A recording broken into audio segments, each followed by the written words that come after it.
like to call to order the Monday, April 8th, 2019 Planning Commission regular meeting. Could we please have the roll call? Commissioner Reynolds? Here. Commissioner Schwartzbacher? Here. Chair Pro Tem Stallman? Present. Chair Rudnicki? Here. Commissioner Bolt? Here. Commissioner Breidenbach? Here. Commissioner Miller? Here. Commissioner Almond? Here. And Commissioner Coronado? Here. Well, we have a full house tonight. Item number 2 is something we've never done unless we're in a joint session with council, and that is the Pledge of Allegiance. So we're going to stand all and recite the pledge. I pledge allegiance to the flag of the United States of America and to the republic for which it stands, one nation, under God, indivisible, with liberty and justice for all. Amen. Okay. Amen. Play ball. Okay. Next item up is approval of the agenda. You all have the agenda. Are there any changes, corrections? Okay, seeing none. It's approved as is. Next up is minutes to be approved from our, good grief, February 11th, 2019 regular meeting. Yes, it's been a while. Any comments, corrections, or a motion? I move to approve, based on the recording secretary certification, the February 11th, 2019 action minutes for the February 11th, 2019 regular meeting of the Littleton Planning Commission. Second. Okay, we have a second. Please vote. The vote is unanimous and the motion carries. Okay, thank you. Just a word of what's on tonight's agenda. We have one public hearing, and then we'll be adjourning to the conference room for an update on the comprehensive plan. Next item up is public comment. These are a chance for the public to speak on items that are not part of tonight's agenda. You'll have, so if you're here to speak of Mount Carmel, please wait until that public hearing. You'll have a chance to speak then. You'll have 3 minutes to speak. We expect the discourse to be civil. When you have 30 seconds left, our recording secretary will hold up that yellow card. When you're 3 minutes up, she'll hold up the red card. We do have a sign-up sheet, and if you haven't signed up, you'll still be able to speak afterwards. Pam Chadbourne is first up.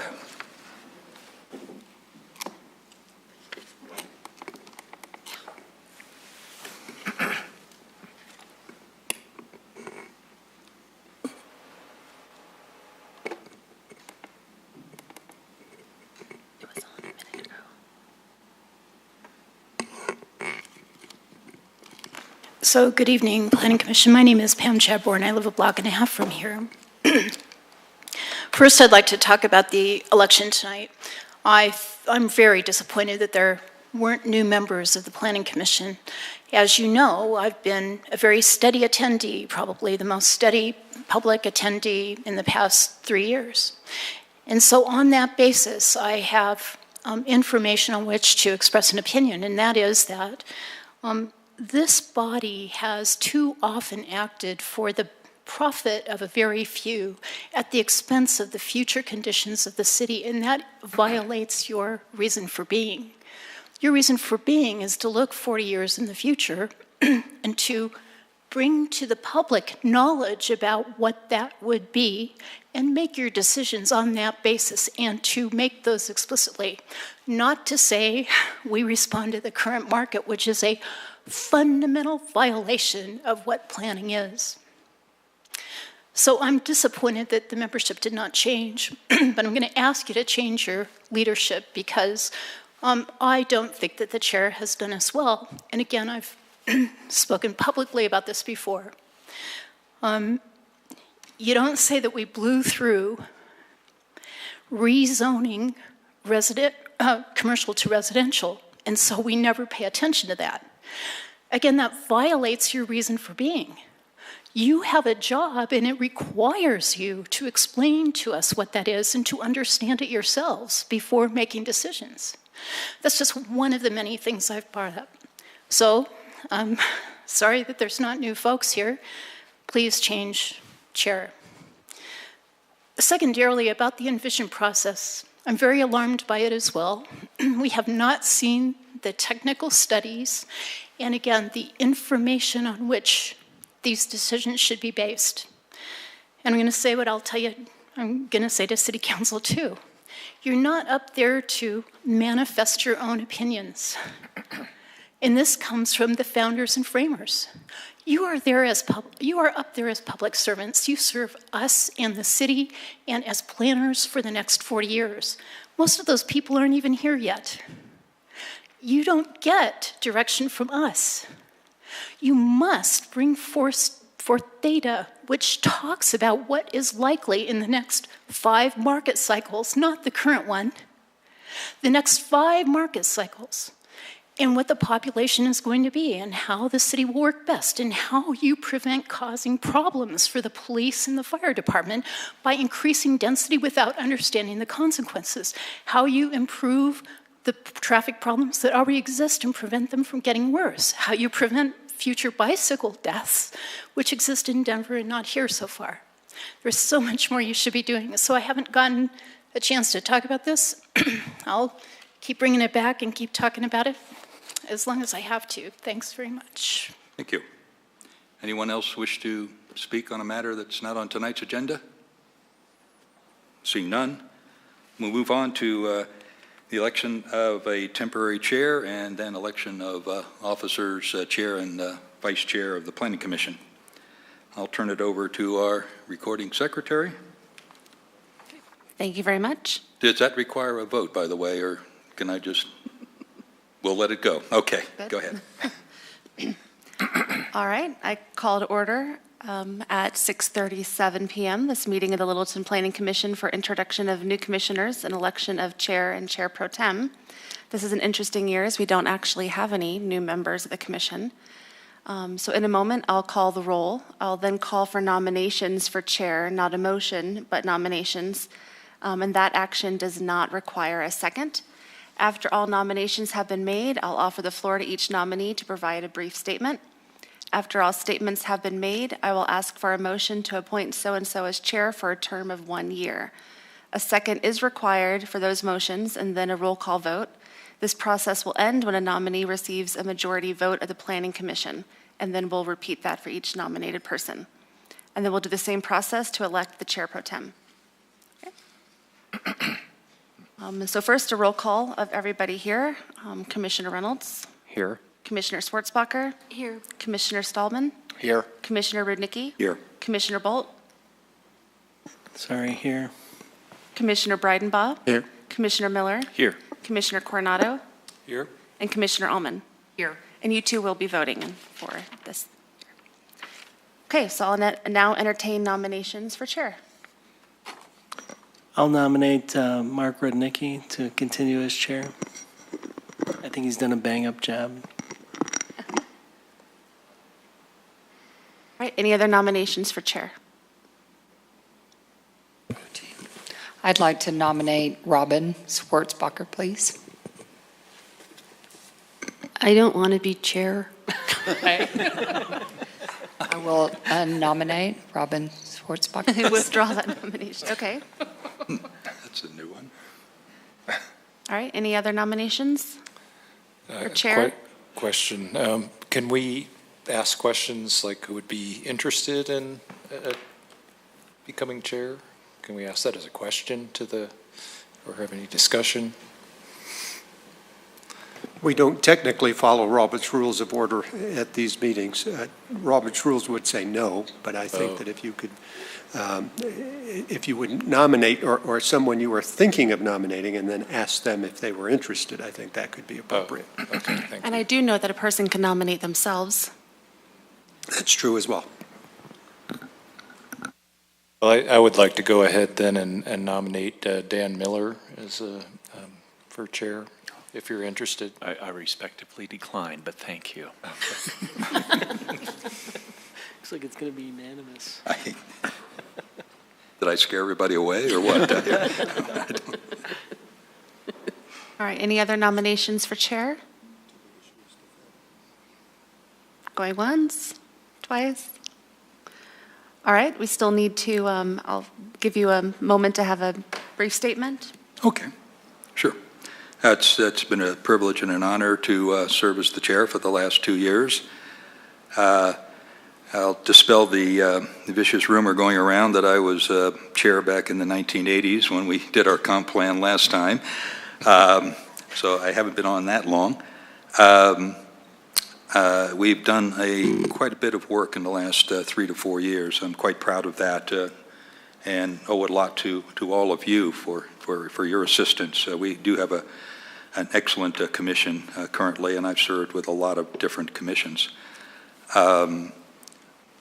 We have worked on the citywide plan that even 4 years later still has a lot of merit. We've worked on the Bellevue Corridor study. We're now working on our new comp plan that was last updated in 1981. And we are quite busy, and we've accomplished quite a bit in the city. I'm quite proud of what we have done. It's my intent to be all in for working on the comp plan, something I've been pushing for 7 years now, and longer if you go back to my first stint on the Planning Commission.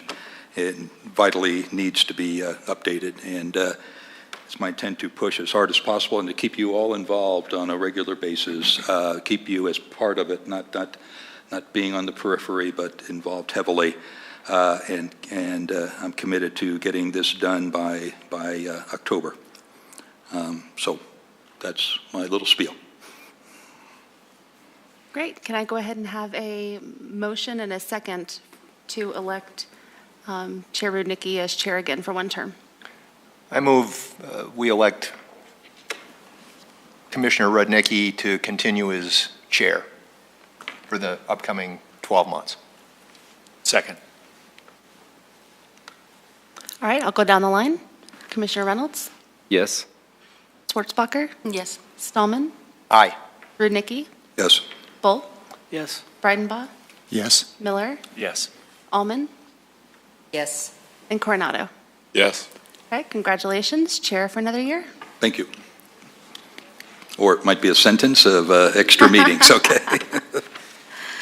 All right, let's do this one more time. I'll entertain nominations for Chair Pro Tem. I'll nominate Commissioner Schwarzbacher. I'd accept that. Okay, any other nominations for Chair Pro Tem?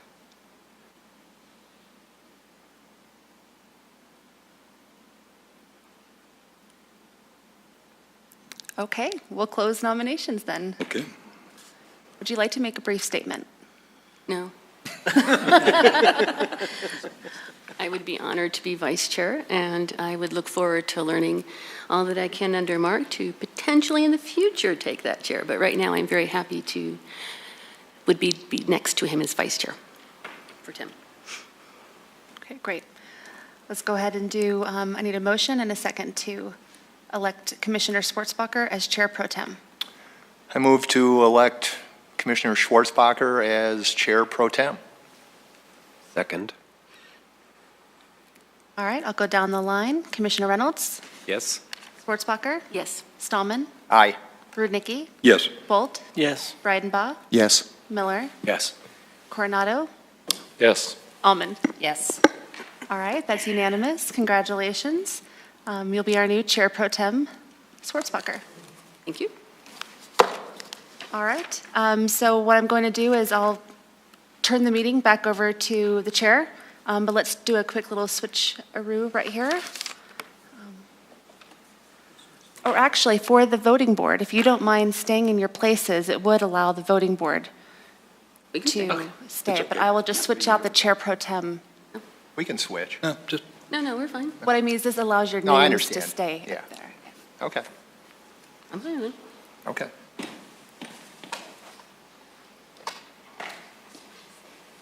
No, that's fine. Yeah. Oh, he's. I think they're going to change it anyway. Okay.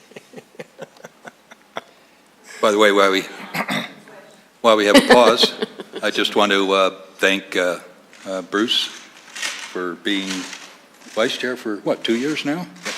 2 years. It's been a great collaboration. Really admired your stamina, your effort, your input, your wisdom, your friendship. Thank you. You've done a great job with the Planning Commission. And still, not as vice chair, but as regular member.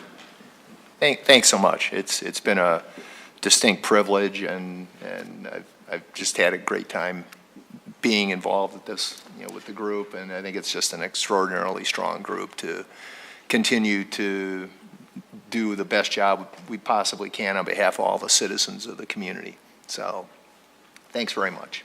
Thank you. Good job, yeah.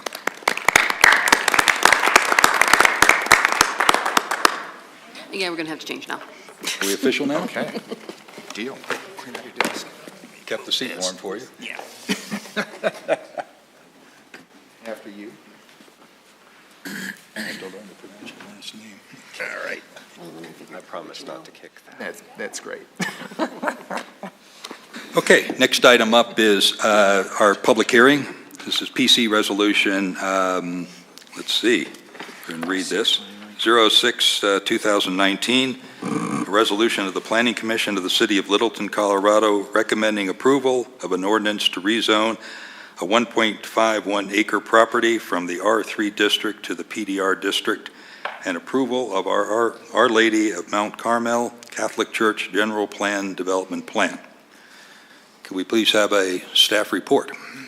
Yes, sir. So thank you for being here today, taking the time to hear us. My name is Rob Haig. I'll be presenting on behalf of staff. As you mentioned, this is the Our Lady of Mount Carmel Rezoning and General Plan Development Plan. The requested commission action tonight, the applicant is seeking a recommendation for approval of a rezoning and general plan development plan at 5612 South Hickory Street. The main two components of the request is a reduction in the minimum unobstructed open space that's required in the R3 zone district, which the property is currently zoned. In addition, there's a reduction in the front setback along the northern property line on West Powers. The overview of the presentation tonight, go over some of the process, where we are in that process, the application details, and what was submitted to staff and commission for review. We'll review the application materials and the criteria and approval criteria in that analysis. And staff will offer our recommendation, and then council can take action. Commission can take action. So the process, at this point, staff has reviewed and made a recommendation. Staff is recommending approval of the plan development plan and rezoning as proposed. Planning Commission tonight can take action, make a recommendation of approval, denial, or continue to a date certain. You could also approve with conditions that you see fit. Following your meeting tonight and your recommendation, City Council will review and make a final decision. Their hearing is currently scheduled for May 7th, 2019. Following that decision, if the application is approved, a final plan development plan, which acts similarly to a site development plan, this is an administrative review done at the staff level, would be required prior to any physical developments of the proposed and intended addition to the church. So to go over some of the application details, the subject property is in the center of the screen, kind of highlighted in the darkened color. It says proposed PDR. So this subject property in the area that's to be rezoned also extends out to the center of the right-of-ways that are adjacent to the subject property. It's just one subject property, and the 1.51 acre area includes the adjacent right-of-ways. The current zoning is R3. The surrounding area in yellow is also R3. This is a single-family residential zone district. The proposed zoning is PDR, which is Planned Development Residential, and the proposed uses and the other minimum lot requirements are similar to R3 with some differences, but the permitted uses within this new PDR zone district would be single-family residential and the church and church facilities. So the adjacent zone districts are the R3 that surrounds in yellow and also PDR to the north. This property is in the Progress Park neighborhood. Staff has reviewed the Progress Park goals and policies and finds that this application is consistent with those goals and policies, and that doesn't increase any of the intensity of the uses that would be allowed on the property. Additionally, the code requires that a minimum standalone zone district be at least 180,000 square feet. This property on its own would be less than that amount. However, because it's directly adjacent to an additional or a PDR zone district to the north that allows for equal or more intense uses, this is able to create that contiguity so it is not a standalone zone district. Again, so Littleton Boulevard is just at the southern end of this image on the right-hand side of the screen. This area is somewhat transitional. The green area to the south is transitional zoning, and kind of is an area that transitions from commercial development along Littleton Boulevard north into more single-family development to the north. So some more of the application details. So the existing building is shown on the right-hand side of the screen. It's a church, mostly on the northern half of the property. The southern half of the subject property is mostly taken up by the existing parking lot. The open space currently on the property is about 34%. So this is less than the 50% that's required in the R3 zone district. It ended up this way. There was a site development plan that was previously approved and allowed a phased development. And prior to, or following the first phase and prior to any additional phases, the applicant, it kind of supposed that the applicant would purchase additional property in order to have additional open space, potentially the property to the south, but the site development plan isn't specific on that. So the applicant was having difficulty in developing in accordance with that existing site development plan, which did offer a variance from the development review board, the board that previously made those decisions. They allowed for a reduced open space at 40%. This site is still deficient to that. One of the proposed reductions to the regular standards in the R3 zone district is to reduce the open space from 50% to 25%. As laid out in the staff report, staff finds that even with that reduced open space, this won't result in any adverse impacts to the adjacent properties across the rights-of-way or the mortuary property to the south. Additionally, the existing structure is within 10 feet to the property to the north. So this is defined as the front setback and does not meet that required setback.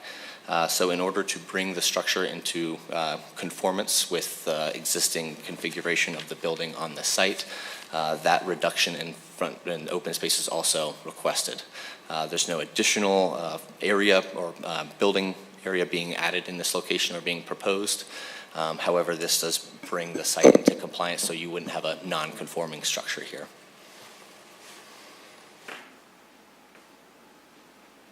So this just highlights some of the differences between the existing R3 zone district on the left and the proposed PDR zone district on the right. So again, Powers on the north, that setback is reduced to 10 feet, and then the minimum open space is reduced to 25 from where it is 50 currently, percent that is. The principal uses that are permitted within the R3 zone district does expand, and there are several other conditional uses, schools and that, those types of institutional uses that are allowed.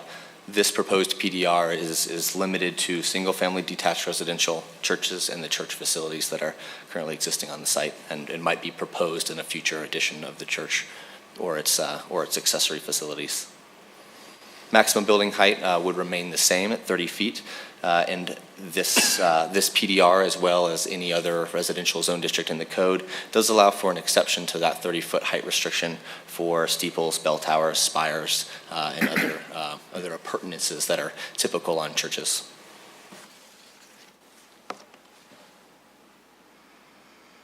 So staff reviewed the criteria for approval in section 10-2-23 that outlines that PDs must support the public health, safety, and general welfare. We feel that this does represent a creative and effective use of the land because it allows for the church to continue to develop in its current pattern allows some additional flexibility beyond what was previously approved in the site development plan and still doesn't create any adverse impacts to any of the adjacent properties. And that the other criteria are also met basically for those same reasons. Staff also did review the comprehensive plan as well as the neighborhood plan and found that all of the goals and policies are complied with. Comments from the affected agencies were fairly minor. We did consult some of the agencies informally, however, they deferred to comment until the final plan development plan or a site development plan that approved more specific development on a property were submitted. So again, staff is recommending approval of the rezoning and general plan development plan, finding that all PD requirements or criteria are met. All the rezoning requirements are met in Chapter 12, Title 10, and that it complies with the comprehensive plan and the project or Progress Park neighborhood plan. I'd be happy to answer any questions or return to any slides. Thank you. Before we ask some technical questions of staff, let me ask, go down the row here, who has visited the site, and did you talk to anybody when you visited the site? I did not visit the site specifically for this case, but I am familiar with the site, having walked, driven, and bicycled past it a number of times. I actually did drive by the site this morning just because it was on the way to work, but I did not speak with anyone. I did visit the site. I did not speak to anyone. I visited the site, did not speak to anyone. I've been by the site a couple times this week, but I haven't spoken to anyone. I have not driven by the site and did not speak with anybody about it. I visited the site but did not speak to anybody about it. I drove by the site but did not speak to anyone. I haven't been by the site recently. Okay. Questions of staff? We can start down here, Dan. Yeah, actually, on the comparison of existing zoning requirements that you had the slide of there, there you go. So I see when we talk about unobstructed open space, there's sort of two designations, the 25% minimum for churches and church facilities, and then the 50% for single family and residential. I was just wondering, when we bounce up to the building setbacks area or section, if there was any sort of discussion about specific setback requirements for single family, kind of how they've said 25% open space for churches, 50% for single family. I think what we see here would be designated as the church facility setback, but I wonder if there was any consideration that the single family sort of stayed the same.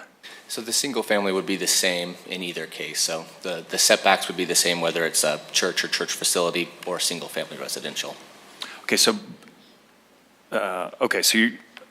it'll always default back to the residential setbacks, right? Like, so for instance on Hickory Street, if I went back and I said it was going to be a resident, is it a 20-foot setback or a 10-foot setback?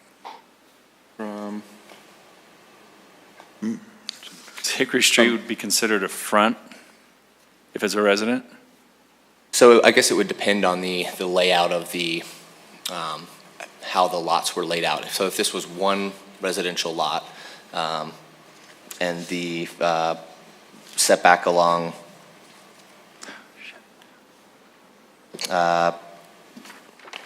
Piers Powers Ave would be a minimum of 10, south property line would be 20, and 10 would be for the side street. So if the property accessed off of, well actually it looks like in any case, the setbacks would be the same. So it would read that the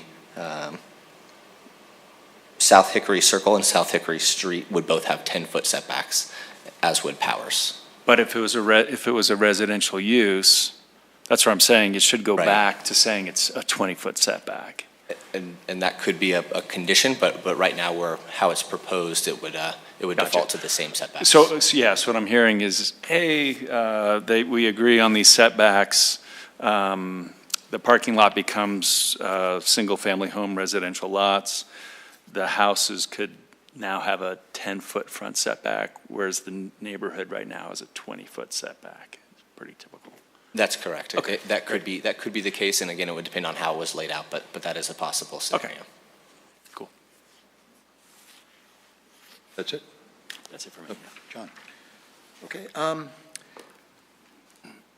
So the 40% open space that was agreed to in the 2009 submittal is currently 34% because there wasn't any additional land purchased.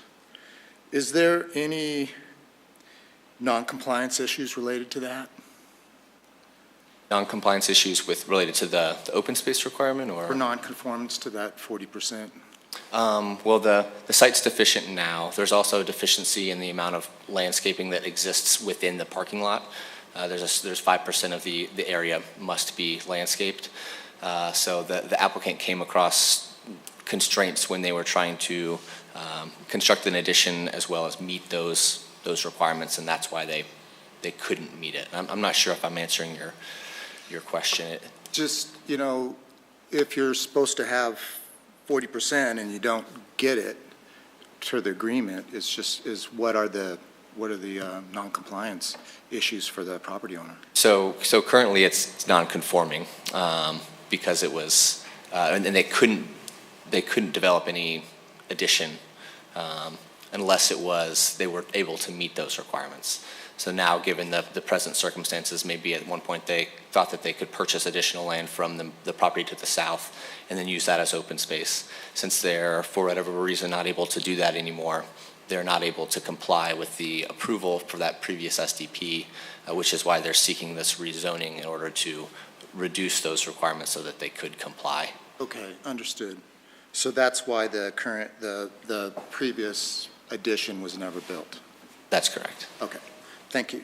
The permit application says 1.01 acres, and the staff report says 1.51 acres.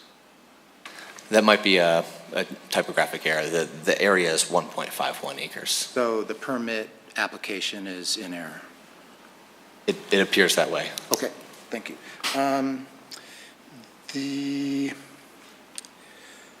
So kind of getting back to Dan's line of questioning, can PDR zoning be limited to church only rather than the proposed church and residential? It could potentially.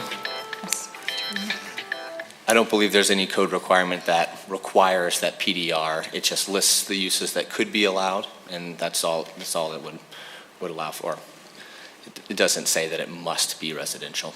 Okay, even though R stands for residential. Right. Okay, noted, thank you very much. I'm not sure if this is, I guess this is okay for staff. The max height shown on one of the plans, I guess 14 of 15, seems to be 33 feet 4 inches to the ridge, and then it's noted that the middle of the ridge is 29 feet 1 inch. Does that meet the intent of the 30-foot max? That doesn't sound like it meets our current interpretation. I know in the past there have been other ways to calculate the height of a structure. In this case, again, we would look at it as being legally non-conforming. It was approved under that previous SDP. Standards have changed or interpretations have changed. And I think that the definition of how structures on height or heights of structures might be measured has changed. So in that case, it would be non-conforming. So in the past, maybe previous planning commissions were less, or had different interpretation, might have taken that midline as in compliance, conforming. That's correct, right. There's some, in the past what we've seen is they've averaged the height on, the western facade, let's say, that at that gutter line, and then as you extend to the top of the roof, then there's that measurement in the kind of the midpoint of those two. And that was in the definition of height, using the word average. So. I don't think that would have been a planning commission interpretation. That was policy of the city for quite a while. It was a city policy. So now we're kind of more stringent than in the past? Right now, we measure to the peak of To the the roof. peak, okay. Let's see. I guess the rest of my questions are for the applicant. Thank you. David? So you stated, you've said two different things related to non-conforming use. You've said non-conforming and legal non-conforming. Is non-conforming an illegal non-conforming? No, they're essentially the same thing. I should just say non-conforming. Well, what I'm wondering is, do we usually allow owners who violate zoning to request relief in the form of a PDR or any other type of change? So in this case, the PDR isn't requesting any additional height. So that's not something that we looked at on how it would affect that particular criteria. It wouldn't make the building any higher, wouldn't increase the degree of nonconformity of the structure. There certainly couldn't be any additional area that is that same height constructed under our current interpretation. Well, what I mean is there are three non-conforming issues here. They're already violating the setback. I assumed that the height, like I couldn't build a spire on my house, right? And you would exempt that. It's only for churches. That's correct. Okay, so the height's been approved, but they're already non-conforming on the open space, non-conforming on the setbacks. Now they're coming to us and saying, hey, we need relief. And the language that was in the report was not because they weren't able to purchase another property, but because of changing needs of the church and available funds, they're not doing that. And so now they're asking for relief. Do you usually do that? Like if I built a garage against my property line, say 5 feet back from the property line, and you came to me and said, hey, you gotta be 20 feet back. Well, because of my changing needs and my available funds, I had to build it there. And that's why I'm non-conforming. Right, would you make me tear down that garage, or would you allow me to request a variance? So you could take a number of different routes. We would probably present to you the same options that we presented to the church, in that you could request to rezone your property, you could request a variance, or you could remove the structure. These were the same options that were presented to the church, and they decided to pursue the rezoning in order to bring their property into compliance. Okay. And then the setback that we're talking about, 10 feet, that's not from the center of the road, right? That's from the center of that's from the property line? That's correct, from the property line. Because you mentioned that the PDR goes to the center of the rights-of-way? That's right, the zone district will. Okay. And just back, I think I missed this, back on the zoning page where you had the yellow and the green and the red, what were the red and the green zoning? So the red, I believe, is either B1 or B2, and the green is transitional. So the transitional allows for both commercial and residential type uses, and the B zone district is a business and commercial zone district. Okay. Sorry, I'm just trying to look at some of these other questions. Take your time. And the Archdiocese, they own, this may be a question for the church, but they own a residential lot to the east that's excluded from this. Is that correct? I'll let the applicant Okay. answer that question. All right. Okay, that's it. Thanks. Thank you. Let's get down to Sherry and Craig. Sherry, you're up next. I do have a question. I don't know if it's for the developer or for you, so Okay. I'll go ahead and take a shot. I'm still going back to the 10-foot setback. Is the request for the rezoning, I don't know if I'm saying this right, is it an issue for the owner that there is only a 10-foot setback when it relates to this addition or expansion that they want to make? Or is it just because it is part of the PDR that it's being requested? So I can start, and then I'll let the applicant Okay. follow up with that too. My understanding is the addition would just be on the south side of the building and wouldn't reach that same setback or the relief that's being requested from the northern setback. So there wouldn't be any additional building area within the setback that would typically be required. But if the building's already built, what's the purpose? Just to bring it into conformance, bring Okay. more into conformance, even though we're not completely getting there due to the height issue. Bring those two aspects into conformance. And the same with the open space, just simply to bring it into conformance. Hey, Sherry, could you pull the microphone? I'm sorry. Both of you And the need same to question relates to the open space. Is it simply to bring it into conformance? Partially. Now, the open space does help facilitate an addition to the structure. Okay, thank you. Great. I think you've answered most of the questions I have. I just have one question. How old is the church, and does it have any historic significance? I don't believe that it's historic, and there was a significant remodel. I'm sure the applicant has a better, if I don't have my report in front of me, I apologize. So I can't answer that, but no, it's not historic. Okay. All right, thanks. That's it. My questions were already asked. Thank you. I thought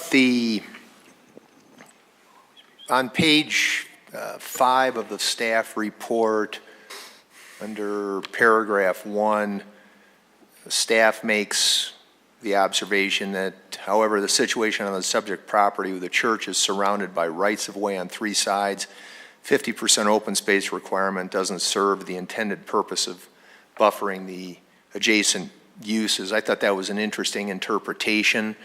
Technically, it's 4 sides because there's 3 streets and then the large parking lot and the mortuaries, quite a distance from the building, from the church building. Talk a little bit about how staff reached that conclusion. What was the thought process? I found it reasonably compelling, but I'd like to hear how you got to that conclusion. Yeah, thank you. And that's a great point. So, as you know, open space serves several purposes. Speaking to the mic, Thank you. please. Open space serves several purposes, one of which is to buffer adjacent uses that may or may not be compatible with one another.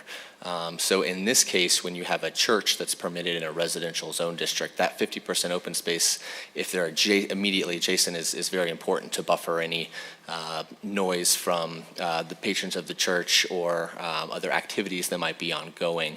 And staff's observation was that because of these right-of-ways that border the church, that particular purpose of open space is less necessary to mitigate any adverse impacts. However, there are other purposes of open space which are dealing with drainage and other environmental issues on a site. Those will all have to be reviewed in the technical final plan, development plan. And additionally, allowing for screening and landscaping. When staff looked at this, there was still sufficient area remaining within the setbacks that are required to landscape properly, to screen the church visually and kind of break up the larger facade than is typical in a single-family neighborhood from the surrounding properties. Okay, thanks. The structure is large. There's no question that it's a large structure, but my impression looking at the plans and the various designs that were included in the packet suggested that the addition on the south side isn't appreciably likely to increase the mass of the building in any technical sense. Is that a fair assessment, or is that not accurate? I think preliminarily that's the same assessment that staff has come to. However, until we see the designs that are submitted in the final plan, development plan, we will withhold our formal approval or review of that structure or that addition. But we feel that any impacts that would result from that addition still could be mitigated on the site, even with the given reductions to the R3 zone district minimum lot standards. Okay. Do you foresee any consequences to city services from the result of this rezone? We do not at this point, but again, the formal final development plan will have more of the utility plan and the drainage and landscaping plans, which will be required to show staff that they are able to mitigate any drainage impacts or any increase on capacity needs for utility services that service the site, and those sorts of technical details. But at this point, we're comfortable enough with the proposal that we could move forward to that next step. Okay. And I think that's sufficient. Thank you. Thank you. So Rob, I have a question. Having the requirement of 40% unobstructed open space, but allowing the church to keep the 34 with the idea of purchasing in the future to cover up to the 40 sounds a bit unusual to me. I think staff would agree. Do you have any history behind that? I know that you weren't there at the time, but... Yeah, I do. Sorry for interrupting. It's the Development Review Committee was a body that used to make certain decisions in site development plans, and they had the latitude to approve variances and other and relax other standards at their discretion, and kind of create these stipulations, so to speak, that this phase development eventually come further into compliance.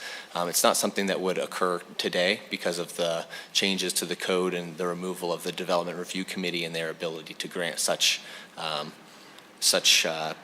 variances, so to speak. And the church, of course, said yes to this condition to be able to build, but they would have to bring back up to the 40%. It appears that way based on their application at the time and their signatures on the site development plan. So looking at the 10-foot front setback, at the time, was that in compliance? Did that later change and put them out of compliance? That's a good question. I'd have to look back at the site development plan.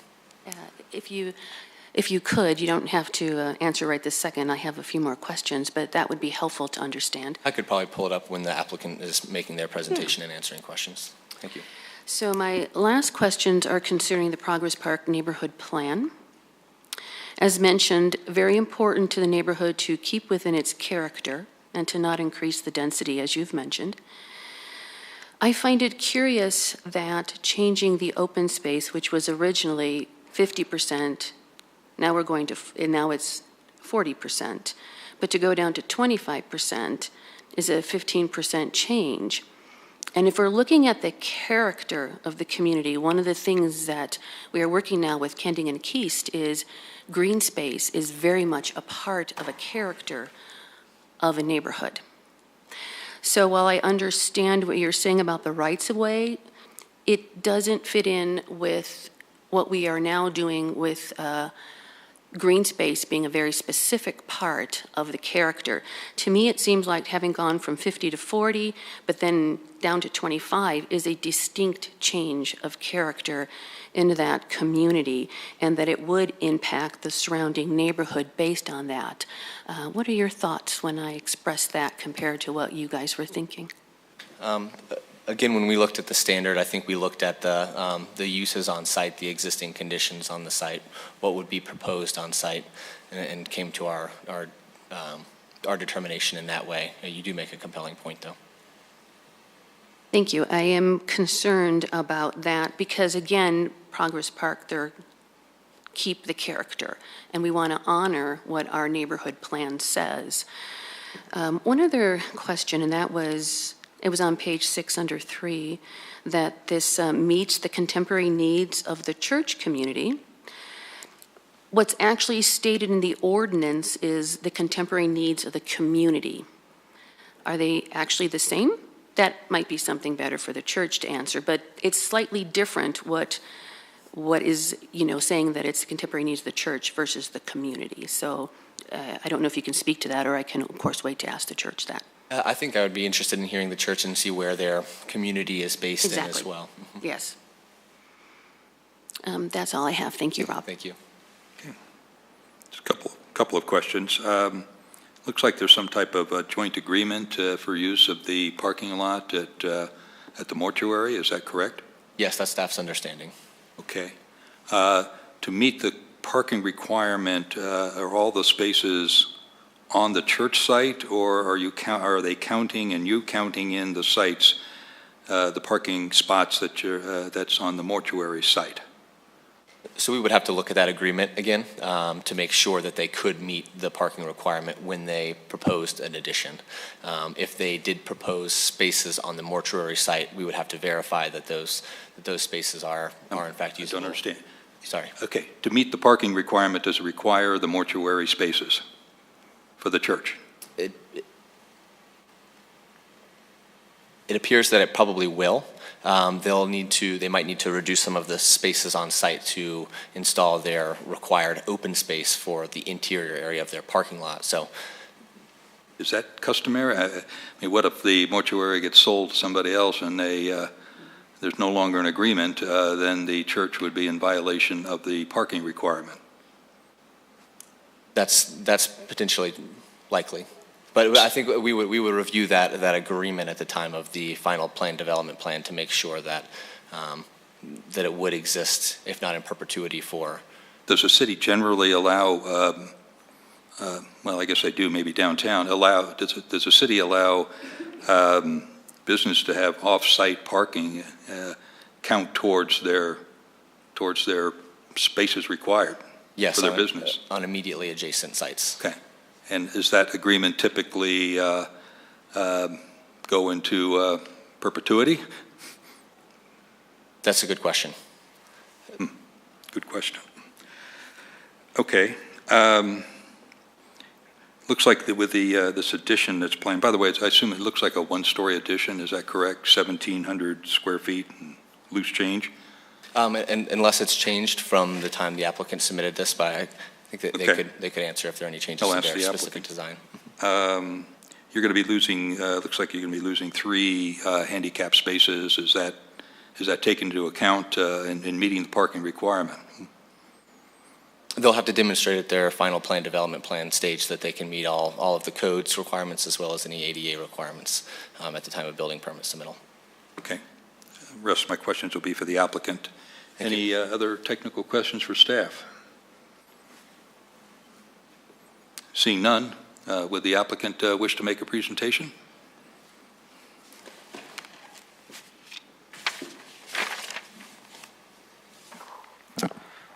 Good evening. My name is Wayne Sterling, and I'm with Sterling Design Associates here in Littleton. Thanks for hearing our request for a zoning change tonight. Yeah, this is obviously with the questions asked in the presentation, a let's say complicated, historically complicated site. However, I think the point of what we're trying to do here is fairly simple and create a simple mechanism to move forward with. We met with staff this fall, multiple occasions, and discussed various ways to try and create something that could be understood and evaluate future changes to the facility. We decided that a zoning change would be the clearest way to do it, even though it was a very long and expensive process to get to this point. So that's some of the background on how we got here. I think it's. I think I can answer some of the technical questions that you had. I think it's important to note, and I don't know the history of this, but it's. I believe the zoning that came into effect was after the building was. The facility was already built. So we're talking about issues that the church itself didn't necessarily create. And so we're trying to use standard development standards that make sense with this rezoning to evaluate it going forward. As an example, the setbacks that have been mentioned have historically always been there. They were not a part of the SDP that was approved 10 years ago to remodel the sanctuary, for example.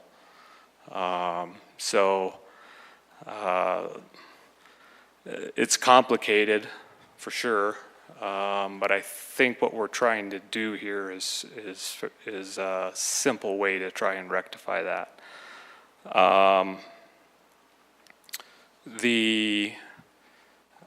Let's see, Rob, can you go to that last slide that I brought in?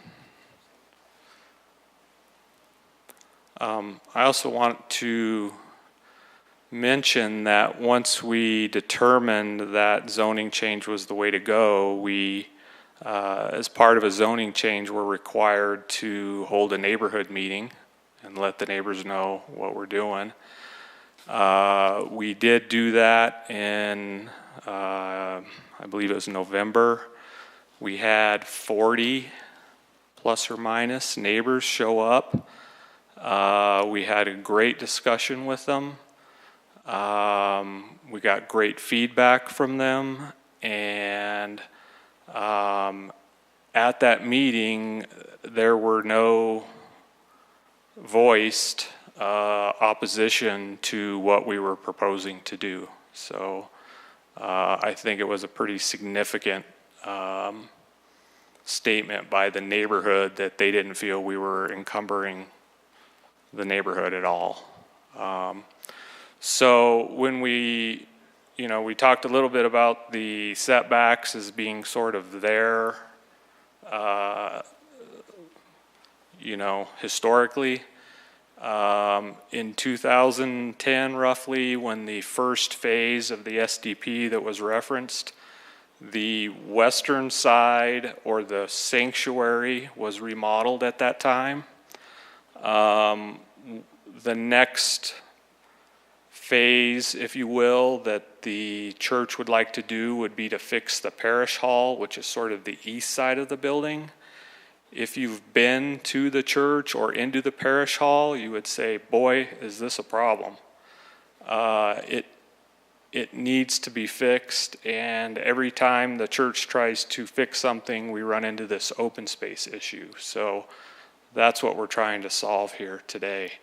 They have a great community parish, and the parish hall is in very bad shape. The basement underneath it is in very bad shape.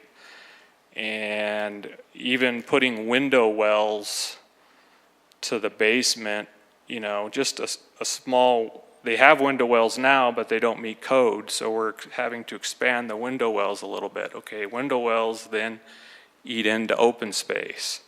So these are the types of things that we're trying to fix here. We're not trying to double the size of the church, or we've got all kinds of code issues that we're dealing with on an old facility, and by changing the zoning, we think we can address and make a more modern building that will be there for a long, long time. So in doing that, if you look at the chart we came up with, we evaluated the open space percentages for each zone district in the city. And you can see there that R3 is at 50% towards the top of the chart. When you drop down to R3X, you immediately go to 25%. So we are right on that edge of 50 or 25% in the base zoning categories. When we evaluated that and we looked at the potential of what a PDR might do, in the PDR zone district, it states that single-family residential should be 50%, and multifamily should be 25%. PDR also allows schools and churches, but it does not designate an open space percentage in the code. I think it's not too big of a reach to suggest that if a PDR allows 25% for multifamily, that would be appropriate for a church facility as well. I would also like to point out that I believe all zone districts in the city allow for a church facility. And you can see that the open space percentages go all the way down to 0% or 10%. So I'm not sure that the use that the church is at 25% open space is going to have a huge impact on this neighborhood when it's basically within character across the whole zone district, that any zone that's in the city's current code. So when you look at the big picture and all those factors that we had to sift through, and what can we do to make this something that you guys can track in the future, and that staff can track in the future, and that the parish can track and plan for, we thought this was a very simple way to sort of understand what we have and what we're going to go forward with without creating any negative impact to the neighborhood, which, again, we talked to back in November and had no issue with. So I can try and answer more technical questions, but I wanted to try and give a big picture to how we have got to this point. I don't know what happened in the 60s when, or when the church was built, or when the zoning code came in. I don't have all that history, but it's complicated. I think we can all agree to that. That's all. Questions? Start at this end.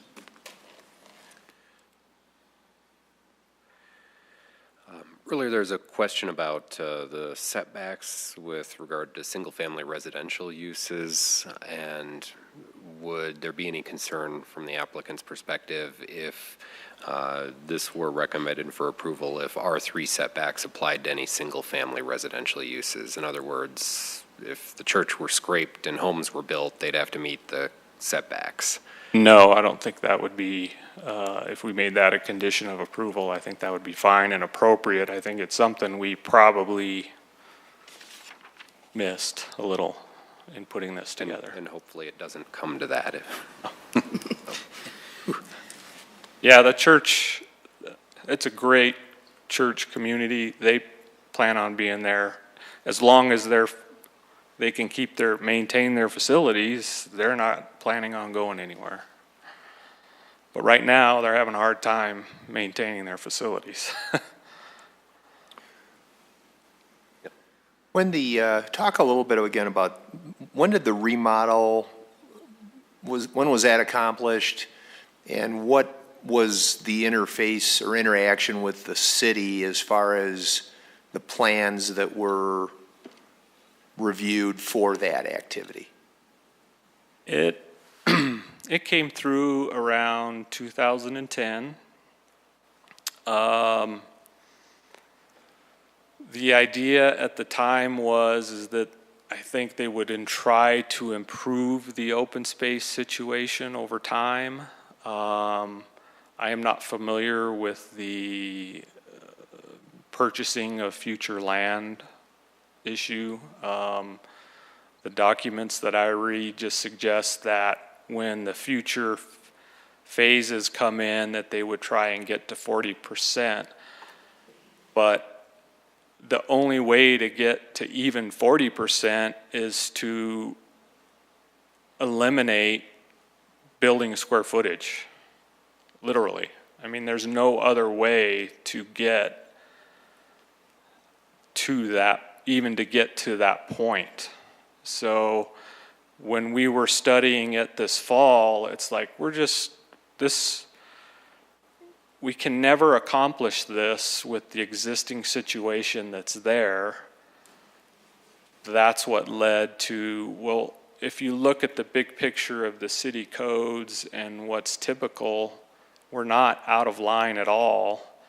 Let's just fix this so that we can sort of create a common ground that we can make decisions and plan for in the future, and that, staff can review future plans and et cetera.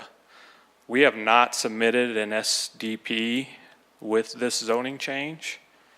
So there's some things that the church would like to do, but we have not submitted an SDP associated with this zoning change. So that whole review process still would have to happen if this zoning change was approved. Thanks. Jerry, go down here. On the east side of the property, the administrative offices you're speaking of, Yes. When were those built? Because that looks to be quite a bit older than the rest of the church, or Yes. it wasn't updated? Do you know when they were built? Sometime in the 1960s and 1963. If you walked inside there, you would say, they haven't done a lot since 1963. So there's a lot of building code issues that have to be dealt with just to remodel it. And even those building code issues that we have to address impact open space. So the intent here is not to, again, create more density. The intent here is to create a situation that the church can function and that everybody can understand where it's at. So the neighborhood meeting was very important in that process. And again, there were 40 neighbors there that had no negative feedback in what we were trying to do. I have one more question. I think Chairman Rudnicki mentioned the parking situation. I did see in your application that it says the site includes adequate parking per the parking section of the zoning code, and this application does not propose changing the parking requirements from what is required by code. Could you speak to that? Sure. Is it still the case? Yes. The church, one of the things we are in compliance with is parking. There is a parking agreement with the mortuary to the south that is a legal binding document. And we do have the required parking spaces based on that document that meet city code. So there are parking issues with the current parking that the church would like to fix down the road, but we can't really fix that until we address this open space issue.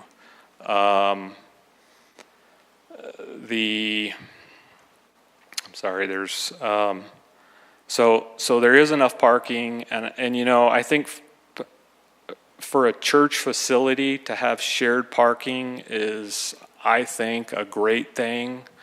They don't, Sunday mornings or afternoons, they're obviously very busy and full, but the rest of the week, you have a huge parking lot that sits relatively empty. So in this situation between the mortuary and the church, it's, in my mind, as a planner, a fantastic situation to have shared parking. Thank you. Yeah, Wayne, I think Rob mentioned that the parking lot is out of compliance in terms of landscaping currently. Do you envision as part of an SDP, bringing that up to, or improving that? Eventually, we'll have to, because of water quality requirements that the city may place on us when we do improve the parking lot. The initial intent or the first priority of the church is to fix the parish hall, which the scope of those changes from a planning perspective are more building code related than planning related, but they wouldn't necessarily trigger fixing the 5% landscape requirement. That would be reviewed at the time we submitted an SDP to determine where that stands. The intent is to bring it up to code. We think we can do it. We've done preliminary studies with regards to water quality and how we could address water quality within the parking lot. There are 3 ADA spaces that may have to move, and we have a spot for those. Again, we have not formally submitted an SDP, but in thinking ahead, we believe we've addressed, or we can address the 5% requirement for the landscape and the parking. We believe we can address water quality with the parking. But those are probably issues that will happen down the road with future funding for the church.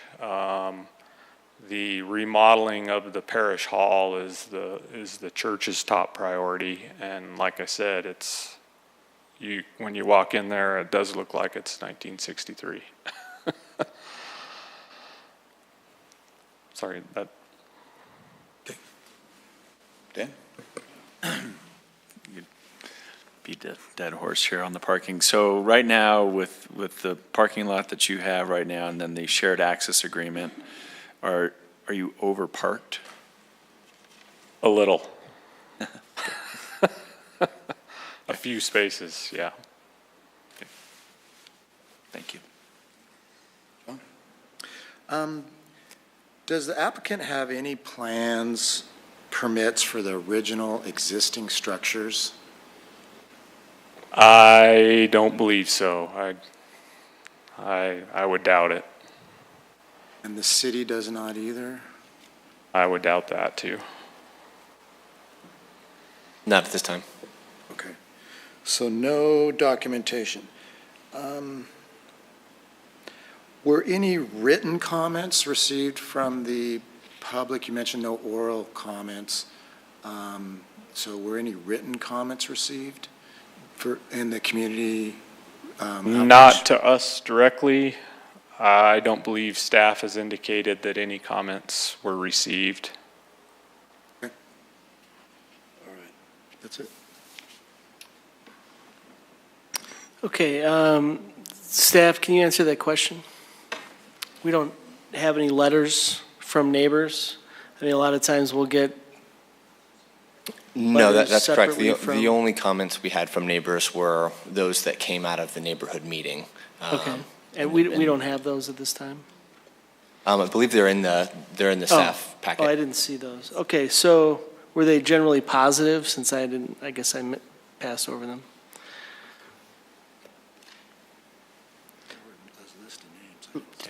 Yeah, I saw a list of names, but I didn't see comments. No, there's nothing else. Then I apologize, I misspoke. I don't believe that we do have a list of comments. I think we got a summarized, kind of a summary of the comments that were made. Okay. I apologize. So I guess I hear a little bit of a different perspective from the applicant than staff portrayed.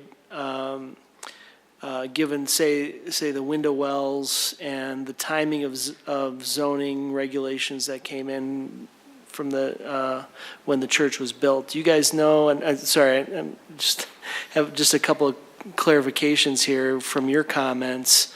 Do you guys know when those zoning rules came, specifically the setbacks and the open space, versus when the church was built?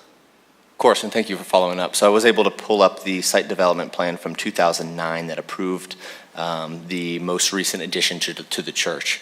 At that time, there was a reduction allowed to open space. In addition to that reduction to open space, there were reductions allowed to the required setbacks. So it appears that the zoning requirements, even at the time of the previous site development plan, would have required a 20-foot setback along West Powers, South Hickory Court, and South Hickory Street. Those setbacks were allowed to be reduced by the Development Review Committee in 2009, 2010. Right, because there have been, I guess I kind of misunderstood when I was reading through the package. There's been no increase or decrease in the setbacks since the church was built, right? And I'm not sure from when the time the church was built. I mean, it's a stone facade. It looks original. From the most original, or from that last edition, I believe that was part of a significant addition. I might be wrong on that. Yeah, but I don't believe the footprint really changed. The whole exterior and interior of the facility was redone, but the footprint potentially grew to the south a little, but not to the north. Not into the setbacks per se. Okay. And so maybe staff doesn't know this, but the question was, when did the zoning requirements come into play? Was it after 1963 or before 1963? I would have to look back at the zoning code to see, and the zoning maps at those times to see if this changed and what those changes might have looked like. I mean, because that's fairly significant for me to sit here and say, I don't think you guys should get this because you're coming to us after the fact, but in fact, they may be coming to us because they built something and then the city imposed rules after that. And that would be, a different situation. And I can certainly see, the compelling argument that you guys want to be in compliance with the code. And as far as the window wells, I mean, that's certainly, something that needs to be addressed because that's definitely a safety issue. People need to be able to egress from there. And so that's kind of the different perspective I was talking about. Now, the addition that you guys are adding, that's just filling in the courtyard versus adding a large, you're not adding obviously to the north. No, there's potentially an addition to, so right now when you walk into the parish hall, from the door, you're in the hall. Mm-hmm. There's no vestibule, so on the south side entry. Mm-hmm. So there is, again, we have not submitted an SDP, but sure. There is the intent to create a vestibule, create some office space at that entry so that, people can be greeted and monitored. So this is really stuff that we're doing to try and modernize the facility and make it useful on the south side. We're not expanding east, we're not expanding north towards the streets, we're expanding towards the parking lot. Okay.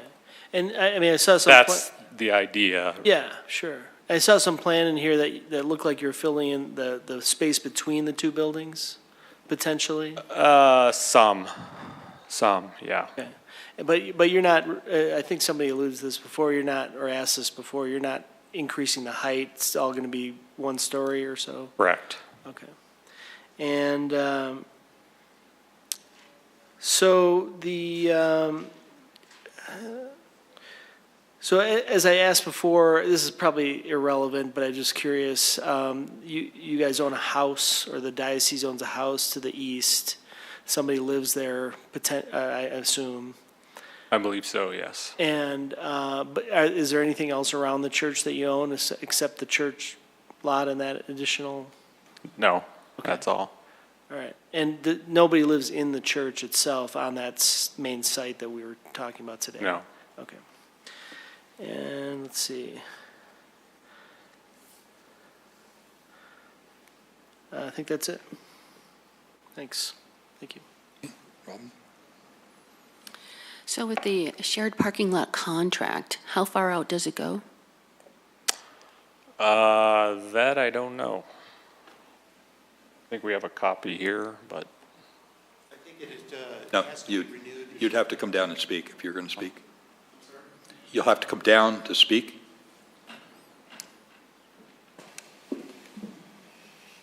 Needs to be renewed in 3 years. Could you give your name for the record Yeah. and address? Father James Jackson, and address, you said? 5620 South Hickory Circle, Littleton. So it's a 3-year agreement? No, 10-year. 10-year, okay. So I think we got it about 7 years ago. Okay. But I've spoken to the owners, and they're quite pleased with the agreement, as are we. So Thank you. you're welcome. But might stay up here for a second. Sir? If the agreement in 3 years is up and they don't renew it, that blows the parking to smithereens, correct? Potentially, it would if the church came in for a site development plan after that agreement has lapsed. We would either look for a new one or they might have difficulty meeting their parking requirement. Okay. Are you done, Robin? Of course not. So probably at the submittal of the SDP, we'll need the renewed agreement. That's correct. So I'm looking at the old SDP right now, and it does talk about how many spaces are in there, but there's nothing specific about that agreement per se. Well, while the father's up here, ask a quick question. What's the mortuaries parking requirements? Do they have any large requirements on certain days like you guys do? Once in a while, and it is always when we don't need the parking lot. Thanks. Their demand is just during the week. Ours pretty much, well, Sundays and holy days, days like Christmas, Easter. They don't have funerals on Christmas usually. Okay, understood. Thanks. So you'd mentioned that sometimes there's a little parking overflow into the neighborhood. Has the neighborhood ever had any concerns with that? Or have they been okay with the little extra parking that goes around? The only concerns we got when we were building or renewing the church, which is, by the way, the exact same footprint as the original one, was trash from the construction site. Hazelton Construction then set it at the end of each day to just police the whole site. That's the only complaints we've received. Not unusual complaints. No, ma'am. So this might more be of a staff question, but are the houses around it also built in the 60s? They look older. We didn't do a review of the year built on the surrounding houses. Okay. So I'd like to ask a little bit more about the outreach. The information we received only shows 14 signatures, but you had 40 people show up. And staff had talked about a little summary. Is that basically what you've told us, that the community is happy with or okay with going to the 25%? Is the open space, is that pretty much sum up what the community was saying? They had one overriding concern, and the concern was the height of the building. And they said, is this going to be 2-3 stories? What are you talking about? We said 1 story. So pretty much what we've got, which is a flat roof. Right now it's sort of in the, kind of the style of Kentucky Fried Chicken. It's the old false man's style of architecture. And it's a real eyesore. And they were quite happy about turning an eyesore into something beautiful, which we can do. But they were concerned about the height. Again, that makes logical sense, too. Okay, so when I look at the addresses of the community that I can see, it appears that they are literally just right around the church. Is that pretty much what you saw with the individuals that came in? These are the people that live around the church who are going to be most affected by the church if there's a change. I believe it was anybody from the proposed site who lives within 700 feet, was it? 700 feet of the site. Yeah. They were invited. Again, it looks like that's conforming to, I mean, people from outside can come in, of course. It doesn't have to just be the 700. But when I look at this, I see your neighboring streets except for a couple. But again, I only have 14 people here that I can check to, but I was just double checking with you for the quantity of the 40, if that appeared to be also the same, or you don't remember maybe. We tried multiple times to pass the sign-up sheet around, ask people to come up and sign it, but oftentimes people don't want to put their name down. I hear you. But there was clearly, we counted. Mm-hmm. Our group was all there. We counted, there was plus or minus 1 or 2 of 40 people there. I'm focusing on this because we talked about the open space, and the open space is based on the neighborhood. So the open space for that neighborhood is the 50%, regardless of the church being able to be in different areas. So the community had wanted to keep the character, and that's really important that we uphold it. But if the community came to this, and you're talking the 40 people, and you have them coming in and they're saying, we are okay with this, that's something that I definitely want to be considering when we're looking at the overall picture here. So my other question would be what I had asked previously to staff about. The ordinance says that it's the contemporary needs of the community, whereas what we got back was the contemporary needs of the church community. Is that the same? Is the church community the neighborhood around you? Is that a lot of the people who are in that neighborhood are actually coming into your church? I wouldn't say a lot, no. And if I could step back for a moment to an earlier comment, keeping the character of the building. Actually, the neighbors would not like to keep the character of the building. It's a dump. So they'd like to see it improved. But yes. As far as parishioners who live very close to the church, I'd have to think about that. We probably have only 12 families in what I would call walking distance. I appreciate that. And I can understand them wanting the building facade to be beautified. We all like to be around beautiful buildings. Again, the character aspect has to do with the open space and the greenery. But again, you had a good showing of neighbors who understand what you're asking for and were quite okay with it as long as you didn't build higher. Yes, ma'am. Is what I'm hearing. So Yep. the only other question I have is if you did the additions, it looks like there's some trees in that area. Would they be kept or would they have to be removed? Please. Some would have to be removed. As many that we could keep, we would, but some would have to be removed with the construction. And they would be replaced, obviously. Yeah, it seems along the side of the road, which is a little bit of a buffer, those would probably be outside of it. It just might be the one tree that came more in the back, which you don't really have any housing because you have the mortuary on the other side that would actually be affected more by that, is what it appeared. Yeah. Yeah. Okay. And we haven't figured out all of those. Those are part of the design and the SDP, so we haven't completely figured that out. But yeah, the intent would be to improve the situation as much as possible. One last one, and this is the toughie. Knowing the requirements that you needed to get up to the 40%, I'm curious what was done to attempt to get to the 40% for the open space, for the unobstructed open space. Knowing, because that was back in 2011, understanding that requirement, knowing that that could potentially be a pretty big problem because you're surrounded.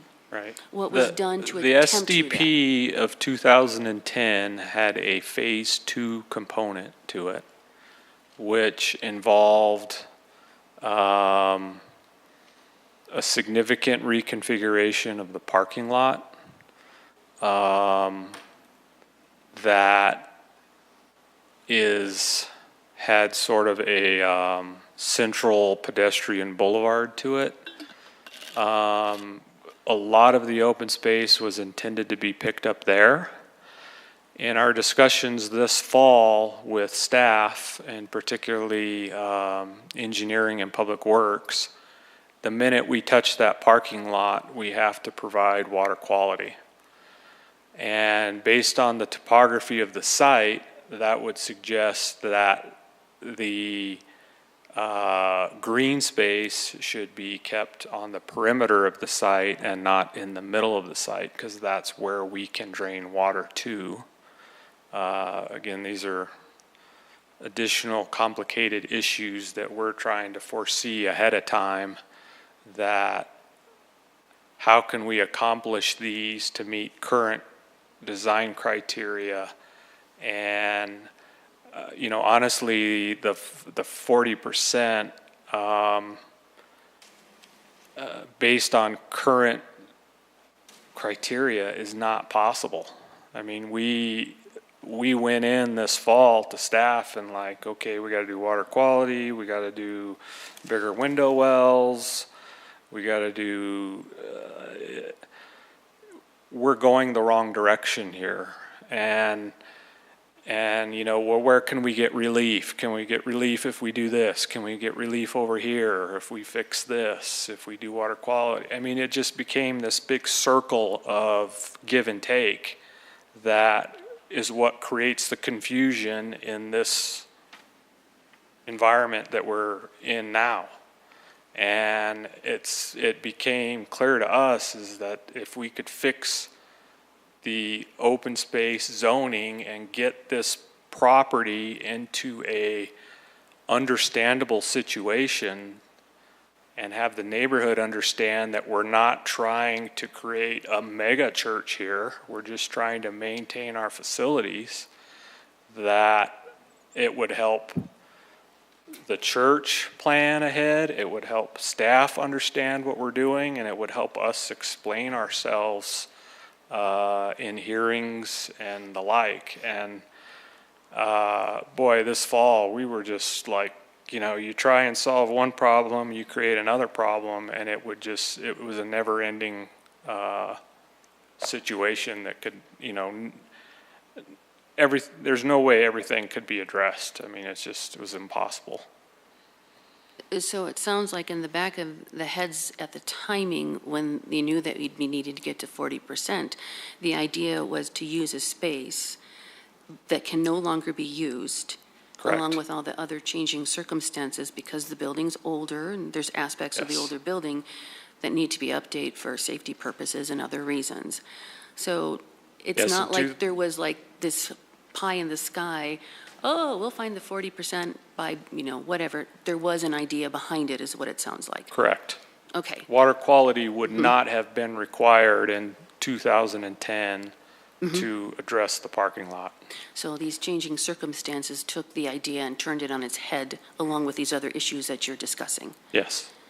Okay, I appreciate that explanation. It's very helpful. Thank you.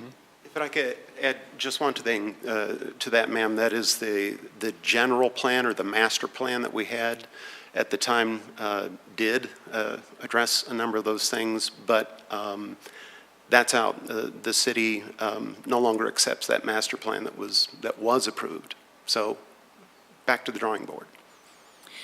It's really important to us to understand the progress that you're talking through. It's one thing to say, oh, we did nothing to try to get the 40%. It's another thing to say, well, these are all the things that we did, and this is how they were thwarted. You know, it helps us to understand the bigger picture, and I appreciate that background to help me. Thank you. Okay. Just a couple of things. Most of my questions have already been answered. The original sanctuary was, what, raised to the ground and totally rebuilt? Is that correct, or is there still part of the sanctuary there? Yeah, the old church was torn down. Torn down, okay. Which was real easy to do. I mean, in the sense that I took a wrecking bar once and pried one wall, and about a 14-foot, square foot section just fell over. So it was in bad shape. Well, you said eyesore and you said dump, but it's too bad the building to the east wasn't taken down at the same time, but it was probably probably economics that kept it for a while. Yes, sir. Couldn't afford it at the time. Yeah.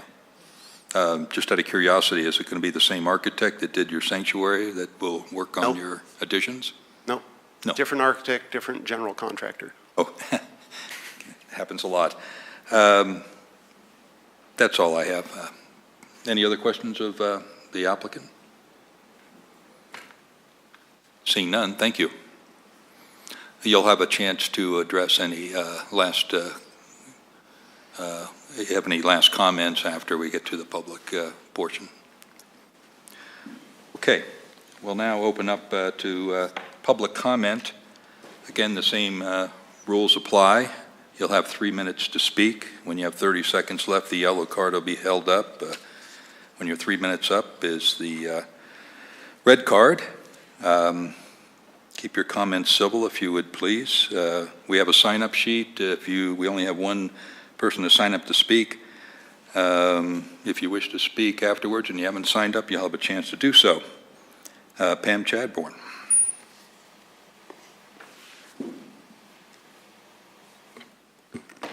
My name is Pam Chadbourne. I live a Sorry, block and a Pam, half real from quick, here. just want to let you know that the timer's not working there, but I have one on my computer. I got, So, okay. yeah, I think I figured that out the last 3 Okay. minutes, but thanks. So a few comments or observations. I do not like the practice of submitting for rezonings before we have the site development plan, and that has happened now at least 3 times in the past, 2 years? In this case, it would have answered many questions. And so I'm going to suggest that staff look harder at bringing that SDP at the same time of a rezoning. It helps us understand the impact much more clearly. I'm also very sympathetic to the church's issues here and the adjacent mortuary. They're both long-term members of the community and vital ones. So the city and the community have an interest in supporting them. That said, make a few other comments.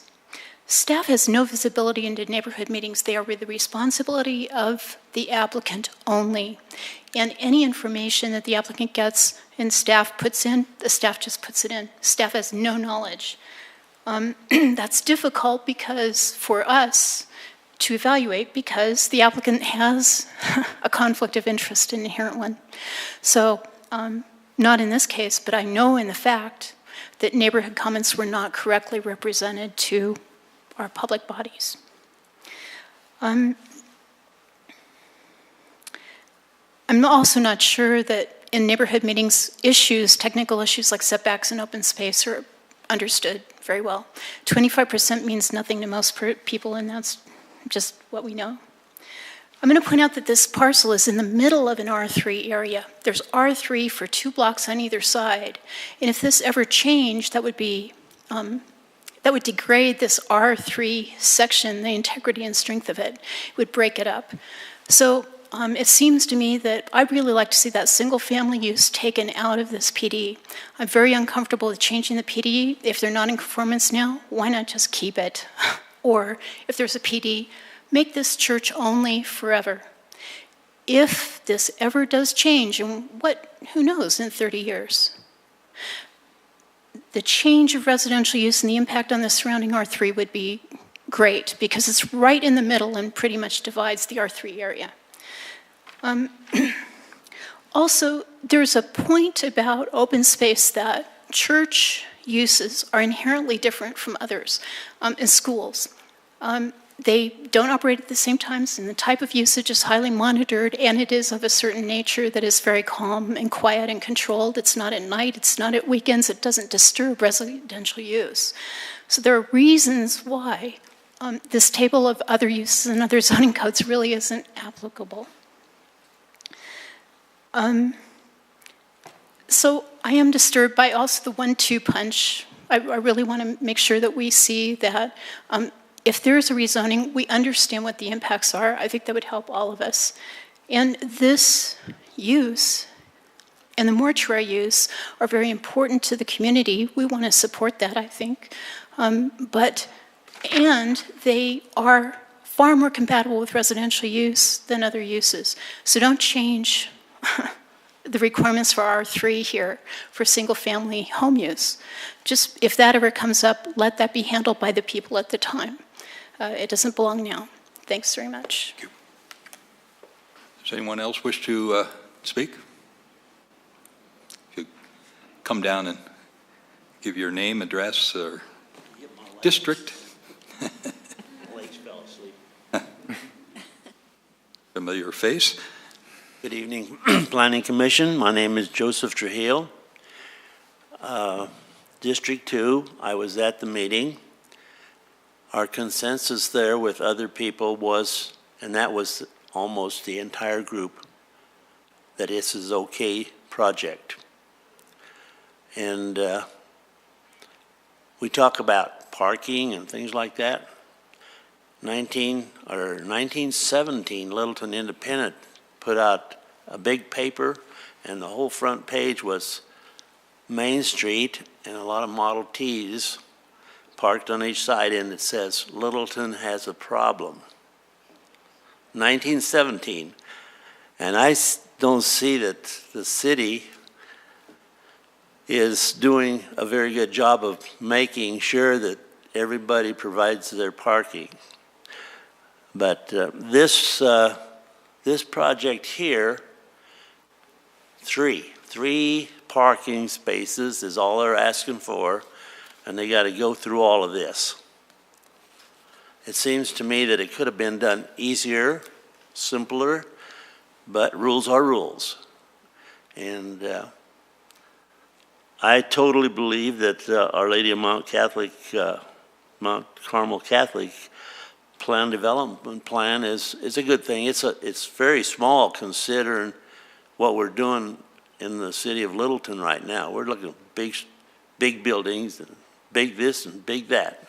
This is just, in my estimation, a remodel on that part that was built so long ago before any of you were here.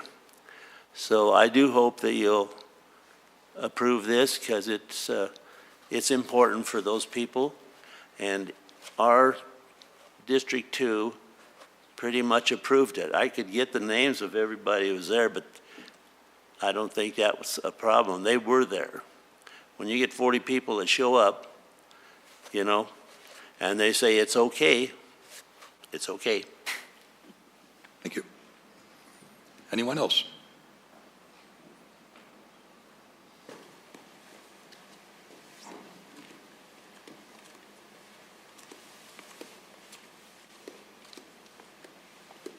You could give your name, address, or district number.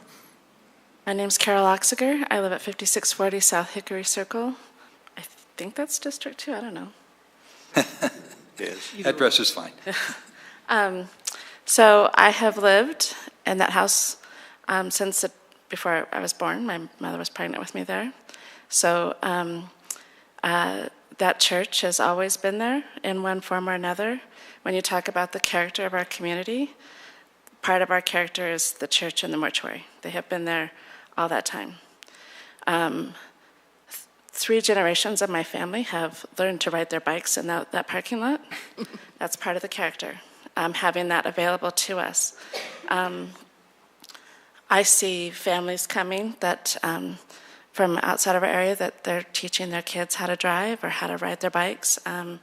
It's a very community-oriented place. Upgrading the footprint that is there right now that you see is a footprint that has been there all the time. And giving them, my neighbors, the chance to upgrade and improve so that they can meet code and use that building in a safer way is actually what should be done, and it's the right thing to do. I'm a little disappointed that the commission, knowing that this was a church, didn't come by on a Sunday. I mean, that's when this is mostly used, if you want to see what's going on. Yeah, they overflow the parking lot into our street and everything. It doesn't bother any of us. It's part of, again, it's part of the community, and it's part of how we operate and live. So I'm just asking you to approve it.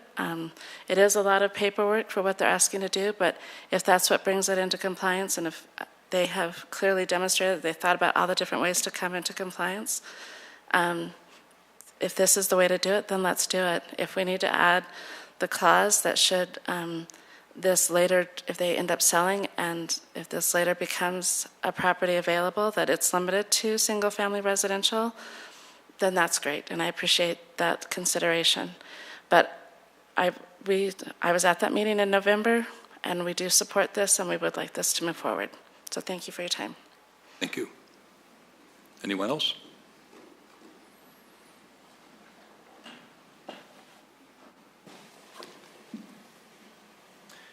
We got a real nice compliment just a bit ago from a Littleton PD officer. We were starting to talk. He was in the parking lot.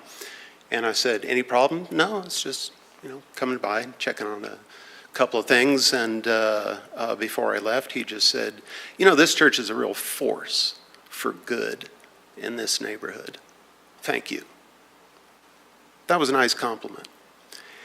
And then I'd like to thank you for your service. I'm a former officer of Marine Infantry, and so I appreciate especially the Pledge of Allegiance that you started with and the service you give not just to this city, but also to our country. Thanks. Thank you. Anyone else? Seeing no rush to the rostrum, we'll close the public speaking portion. Any last comments from the applicant? Done? I have one question of staff, and that is, this question's been asked many, many times over the years, and nobody's ever been able to say when the zoning code that we currently use with R1, R3, RL, et cetera, when did that come into being? Are you able to answer that question? No, I'm not. Didn't think so. Well, got it on the record. You weren't the chairman when that came on? Well, what are you intoning there? That's on the record out of order. You're dismissed. We have any applicants for? Any rate, so you might want to spend some time, spend a half hour or an hour and go back into the dusty archives and try to find out when it happened, because it would be interesting and it will have bearing on future cases. Thank you. Any other questions of staff, commissioners? Seeing none, I'll entertain a motion and discussion. I move to approve Planning Commission Resolution 06-2019 concerning the proposed rezoning and general plan development plan for Our Lady of Mount Carmel Catholic Church, which forwards a favorable recommendation to City Council with the following condition. In the event that the zoning reverts to R3 single family for this parcel, the setbacks shall return to 20 feet. Would you amend that by saying all setbacks of the R3 area will be enforced rather than just a front setback, all setbacks? Just revert back to R3? Yeah, That's just it? Revert back to all R3 conditions. Right, let's clarify that motion then, that will revert in the event the church ceases to function and the parcel reverts to R3 status, zoning status, that all setbacks for the R3 zone will be enforced on this parcel. I'm going to have to add an amendment. Well, you have to get an approval on this. Or you can ask him to. No, what I was trying to get at was that we should just have everything R3, not just the setbacks, the open space, the height. It's just if the church is sold, R3. It could still be a PDR, but it should revert back to all R3 requirements, every single one. Essentially, I think I said setbacks, but I was intending to basically say R3 zoning will be enforced. Okay, I'm going to make you reread the whole thing with. Fine. Please. Sure. With two friendly suggestions. Okay. Right, let's try this again. I move to approve Planning Commission Resolution 06-2019 concerning the proposed rezoning and general plan development plan for Our Lady of Mount Carmel Catholic Church, which forwards a favorable recommendation to City Council with the following condition. In the event the church ceases to function and the parcel reverts to R3 status, that all R3 zone requirements will be enforced on the parcel. Except that technically it won't revert back to R3. Reverts back to residential use. Right. Yeah. Appreciate the helpful comments. We have a second? Second. Okay. Discussion? Go right down the line if you want. Anybody want to start? Oh, I'll start. No. Oh, go ahead. I support this proposal. Sweet. Sweet. And I do as well, and here's the reason. I feel churches are generally good neighbors and desirable components of any neighborhood, and this one's no different, clearly. I think as long as that use remains, rezoning is appropriate, as the R3 residential zoning doesn't apply exactly to the current use. The key here is to protect the neighborhood in the case that the current use goes away. So here as Planning Commission, we look for unintended consequences of a rezoning like this. And the one I see is the setbacks. And I think that was addressed in the amendment to the motion. So I have no concern about that. I am a little bit concerned about leaving that wedge of R3 zone between the mortuary and the church, but that can't really be addressed in this application because it's not part of the church property, but maybe should be addressed in a future rezone. I assume it's on the mortuary's property, but there is a wedge of R3 zone that just doesn't seem to fit in that location. So I think the proposed renovations have obvious benefits to the community and the neighborhood. I think staff has been creative in applying a tool from their toolbox to bring this institution into compliance so that it remains an asset to the neighborhood. So I'd support it. Jason? Appreciate the efforts to bring the site into compliance with the zoning by changing the proposed zoning. I don't see any major concerns with this based on the fact that the existing building, according to the drawings, is 13.1 feet from Powers, which allowing a 10-foot setback along Powers should give them enough room to do window wells and perhaps not much else along there.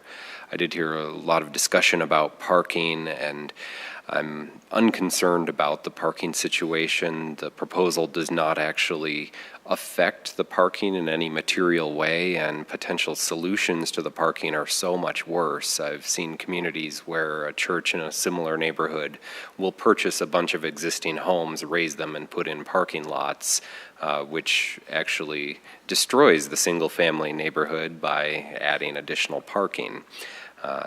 I do live in the Progress Park neighborhood and have been by this church a lot, and the eastern portion of the building certainly could use some renovations, and if this helps speed that along, it could be a wonderful thing for the neighborhood. I do have slight reservations about the way the motion is worded. I might have preferred it just to talk to the potential for residential uses and apply those R3 setbacks to any single-family residential use, but that's quibbling, and on balance, I think this is a good thing. Bruce lives for quibbling, so. You have to have a goal. Yeah. Bruce? I find, based on the evidence presented at the public hearing, a handful of things. With respect to context, the neighborhood plan for Progress Park already includes this church. This is not a new facility. So whatever was developed for the Progress Park neighborhood plan incorporates the church as part of the plan broadly. So therefore, what's being requested isn't anything new. It's not a new building. It's not a change in anything. It's basically just formalizing what's actually already there. Secondly, I find that the open space buffering being accomplished as presented by staff as far as the 3 streets and the mortuary are concerned is a compelling argument vis-a-vis the open space. I think increased green space, while desirable here, isn't feasible, but quid pro quo, when we look at PD applications, there's always some element of trade-off involved, and so therefore, in this case, the absence of incremental green space in exchange for the expansion of the facility that's being requested, I find is appropriate given the plans and given the rules that we're operating under. The sanctuary remodel was approved by DRC in 2009, so there's already been at least one bite at that apple. There's been broad neighborhood support, and I find that that the request is consistent with the comprehensive plan, and as I said, the Progress Park neighborhood plan. And finally, considering the applicant, perhaps forgiveness of non-conforming sin is appropriate. Thank you. Great summation. Dan? I agree with many of the comments that I've been hearing so far. I will vote for the rezoning. I think it sounds like they were kind of handcuffed by some previous zoning, and so I think some relief is warranted. I think they should be allowed to maintain, operate, and improve their facilities to continue to serve the community, which sounds like they've been doing for a long time. So I support the rezoning. Could speak in the, we had some requests to speak into the microphone. Okay. You have a tendency to lean back. All right, thank you. The parking agreement is not ideal, but I think it's working, and with the applicant's intent to keep that going, I think that would be agreeable. The open space reduction, I don't really see how it's going to visually impact what's already there to a great extent. And the other non-conforming, the height and the setbacks, are also fairly, they've been there, there's existing structure. My request to staff would be, if the PDR is written, they mentioned to include correcting the nonconformance of the setbacks and the open space. I would request they also just, why not do the height too, and just get everything that's nonconforming into conformance with this, as long as we're doing it. That's it. Okay. I originally, when reading all the documentation, I came into this with the perspective of, I think what we get a lot is owners coming to us and saying, "Oh yeah, I got this problem here. I want you guys to fix it." But after hearing from the applicant and hearing of all the issues that they've had, and potentially we haven't even gotten a definitive answer on this, that potentially the church was built with these setbacks and the open space, maybe a little more open space, but maybe still non-conforming, or they were conforming and then the zoning came in after and made them non-conforming, which it seems like that should have been addressed when the zoning came into place, whenever that was. A data source that I have even says that the church was built in 1958, which is another 5 years before that. 58? Yeah. 58. Yeah, I don't know if that's true, but it's just one data source that I have. The church the main church looks really great. The stone facade, and growing up in a small community, I can certainly feel for the neighbors, seeing this as kind of an institution of their neighborhood, even if they don't go to the church, it's a church that has been there forever, for all they know. And any change in use or any drastic change would be of issue. And, I think it's a great community resource, a great community presence, and they definitely should be able to keep, at least maintain, if not also improve the church and make it viable for the future, as long as they want to be there. It's a great asset to the community, and all the neighbors agree with that, obviously. So, I'm definitely in favor of helping them achieve their goals. I'd like to thank the community that came here for coming and speaking and giving your support behind us. That's really important. And, to take time out of your busy day to come here and do that is really, it benefits us to hear your heartfelt desire for this to go through and how it affected your family and your life with this church and how important it was to you. I think that's very important for us to understand. I am on the same page as John. John, when you said the height of the building, what was that? I believe it says 34 or something Is that, like that. Rob, is that accurate? Let's see, I wrote it down. I had written down from the plan that it said it's at 33.4, 33 feet 4 inches. To the ridge line of the To the roof? ridge line, yeah. Okay. That's Not spires or anything? No, that's And not I can spires. confirm that measurement looking at the site development plan as well. So we're saying that the height is actually 33.4, which right now, the way we quantify the height, the 33.4 is accurate for its height, right? I know we did things differently before, but now it's the top, the peak, right? I can't completely confirm that, so I'll have to look at all 4 elevations, and there's a way that we calculate it. But the highest point on the, looks like here, on the north elevation, as well as south elevation, 33.4, 33 feet 4 inches, does appear to be the maximum height.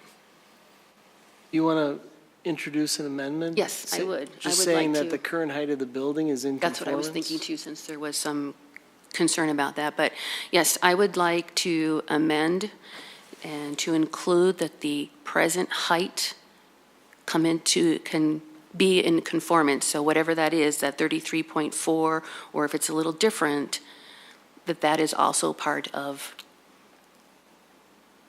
this proposal, so it is in conformance also. May I ask a clarifying question? Would a new addition also be able to be 33 feet 4 inches? Or are you just intending to have the existing structure Just be the in existing, conformance? just the existing. Thank The you. other would go back to 30, but to bring the present church into conformance with its present height. Do I need to restate that since I'm going to make you restate Yeah, I that thought like you I did, Bruce. Go ahead. Okay, so I'd like to amend the proposal so that the current existing building height only is in conformance. Is there a better way of saying that? Say it for me then. So you're asking for a friendly amendment to the motion Yes. of the commissioner that under the new PDR, that the existing height would be in compliance with that PDR. Yes, and only the existing building, any addition would still have to be 30 feet. That would be a separate amendment we'll vote on first, okay? Not part of, it's not a condition added to the motion. It's already been seconded. Do we have a second on the amendment? I'll second that. Okay. Are you finished with your summation? I sure am. Okay. Well, there was a few comments from neighbors, but I got the sense that there's strong neighborhood support. I do believe the church is a benefit to the neighborhood, and I also believe it's a benefit to the church community as well as the community at large. In these days of mega churches, this is a small church with a small impact. I especially like the comments of the woman that lived across the street, grew up with the church, and has lived with it her entire life, and parking no problem, and it's always been there. Few churches are forever unless they're built in Europe, but I'm happy with the R3 condition. If it goes back to single-family residence, and all conditions of the R3 zoning district are enforced. I did have a concern of the parking, but it really is a separate issue, separate from a 1,770 square foot addition that's tentatively planned for the rear. My concern is the city telling a developer that that he needs a certain parking requirements, say for a downtown building, he gets some remote parking, and then 5 years later, the agreement is up and the parking goes away and the city doesn't demand, what are you going to do about it? It's kind of a wink-wink way of getting around parking requirements. So that might be looked at in the future for enforcement, or we continue with laissez-faire. That's all my comments. Anything else? Okay, we're going to vote on the amendment first. Robin's amendment? Okay, I'm sorry, I didn't hear it. Was there a second to that? Yes. Yes. I second it. Okay, thank you. Okay. All set?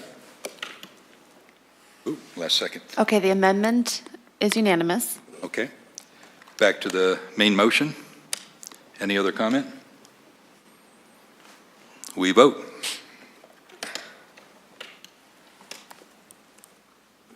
And the main motion, as amended, Okay. passes unanimously. Thank you and good luck.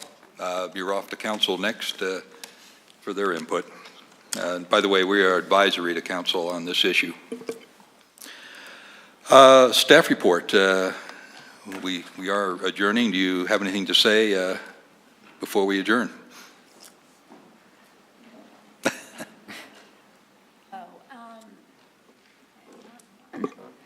Due to the length of the public hearing, so far what we're going to do is kind of postpone on the procedural training. So we'll tie that with procedural training and legal training at our next regularly scheduled meeting.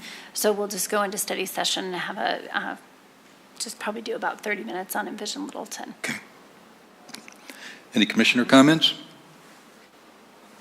Seeing none, we are adjourned to the conference room where we'll reconvene in about 6 minutes.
We're back in session. Dr. Bruce? Back in session. We're going to be talking about the comp plan, what's going on, what are the next steps, what are we doing next week, how can the Planning Commission be more involved? And you're going to tell us how we can be more involved. Yes. Good evening, everyone. Kathleen Osher, Special Projects Manager. And first, I want to say I'm here tonight to really continue the great conversation that you started March 25th, your last meeting. So my thanks to Jennifer and Mike for helping facilitate that. I did get a chance to watch the meeting on video. You're all very TV worthy. So, you know, I took notes on the conversation, and I really hope that I have a good sense of your expectations, and I will work to exceed those. I mean, that's really, I'm excited that you've expressed such interest, leadership, excitement for the project. And so I'd love to take advantage of that and really leverage your involvement going on. So I think Jennifer, I really appreciate that she got that community engagement plan back in front of you. You wouldn't have seen that since January, so it probably felt like a good refresh of both the process and just kind of that documentation. So I heard what you said in that meeting. My ears are still very open, so I look forward to working with you. Couple of updates. So you talked a little bit about, I think I should probably slip you a $20 bill or something for all of your, it's on the website. It's on the website. So I feel like you did have some conversation that the website is the most up-to-date resource. It's a great resource for you. It's a great resource for the community. We're really trying to make sure that all of that stays very, very much in line with everything that's coming out. So the materials that are usually produced for your joint leadership meetings, we're getting those up either same day or as soon as those are being released out. So we're trying to provide all of those documents. We do have an events calendar on the website as well. We're starting to fill that more and more. We've kind of sketched out the rest of the year and the opportunities there and kind of figuring those out, but some upcoming April events. This Friday I'll be presenting at the Littleton Optimists meeting. It starts at the exciting hour of 7 a.m. So I heard somebody saying, like, can we come to those? Yay, right, 7 a.m. And then April 19th is our second in our speaker series, and we're hosting Darren Atterbury, the city manager of the city of Fort Collins. The city of Fort Collins is one of only, I think, 2 or 3 cities that have received the Malcolm Baldrige Award for Excellence. It's a presidential award for excellence. I think what he'll offer will be really interesting. Fort Collins, you know, arguably is ahead of us in some ways, so we can kind of learn from those early steps and early opportunities to kind of build the right team as well. And then we're scheduling a series of meetings while Kenneth Keast is here, April 23rd through the 25th. So we'll have some opportunity for folks to roll up their sleeves with the consultant team, and that of course will include you with joint leadership on April 23rd and our next community coordinating committee on April 24th. So, let's see, updates. If you're looking for additional updates or resources to get out and talk to the community, social media, Envision has been very active this year on social media. We're front page news on the Littleton Report if you haven't already read through that. Economic Development has a regular newsletter, so they've been a great partner in helping get the word out. We currently have a quiz online about all about Littleton. Test your knowledge. So if you haven't already taken that quiz, I would encourage you to take that. Our social media is probably the best way to link into that. And then you should have received an email update today. There's also a link in that for the quiz as well. So those are all of the update pieces. The piece that I brought this evening, just to kind of run you through the schedule and maybe start some additional conversation, is a Gantt chart. Some people love them, some people hate them, but it is a useful way to kind of sketch out the project. One of the things that we did at the front end was to try and break this project down into phases. And so you may remember that we have 5 phases this year. And so after the last March meeting, which thankfully happened before Mother Nature wreaked havoc with a snow bomb or blizzard or whatever, we were able to then accomplish all of the pieces to phase 1 and phase 2. So now we are squarely in phase 3, which is all about the planning for the future city. So your timing of wanting to be more involved couldn't be more perfect. So I kind of, we're in that first week of April, I kind of drew a line straight down there so you can kind of see the only pieces remaining in that second phase are that continual understanding of local and regional plans. Anything that's coming out that's new, we're trying to incorporate into our thinking, both on the transportation master plan side and anything that might be moving forward on the comprehensive plan side. One example would be the late introduction of a bill on banning rent bans. Rent control. Banning rent control in Colorado. That could be an interesting return to local control. Things like that. We're just trying to keep very, very aware of anything that may be happening either at that local, state, regional, or state levels. So then that takes us down into phase 3.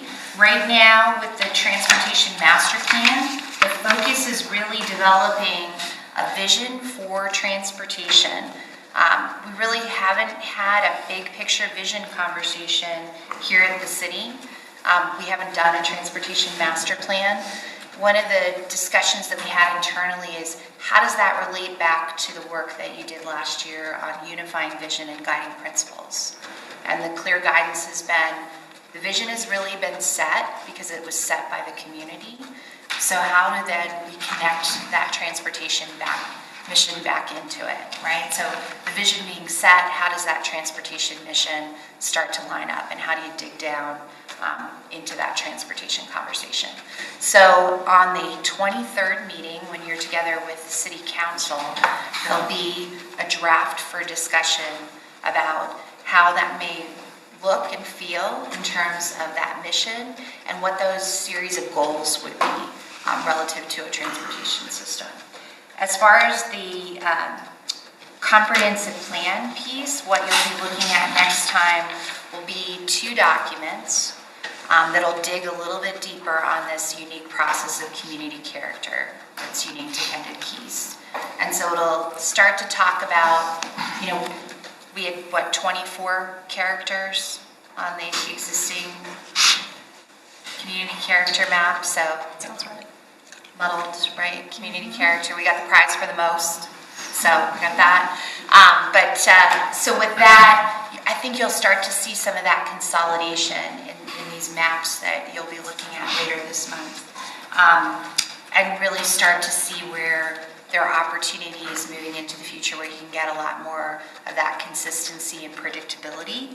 The other document will introduce, I think, what'll be somewhat of a new concept for most of you is the idea of borrowed space and how that relates to community character.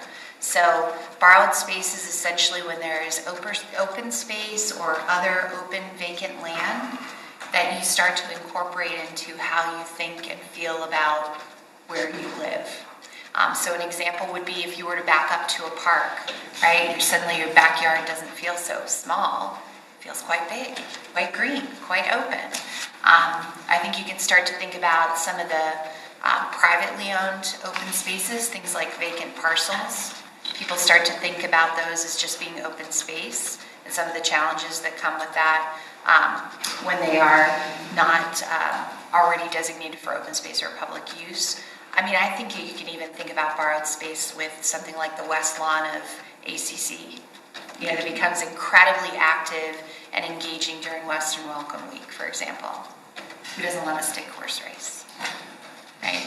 You all been to that, it's super fun. But, and then the 3 maps that we'll be looking at will be one that'll dig in and kind of outline where that borrowed space exists, both public and private, that consolidated community character, and then Kended Keys has a map that'll outline the areas that they would really like to have some discussion around. And so those will all be the pieces. What I'd like to do is hopefully come back on the 22nd, and then, it'll be in advance of that 23rd meeting, but let's dig in on the 22nd with that meeting, with those maps, and have some of that precursor discussion. I can't get the Kendon Keys team here. Their dates for travel were already set, but we're looking at the calendar moving forward to see how we can get some overlap with these Monday night meetings. So, Can we FaceTime them?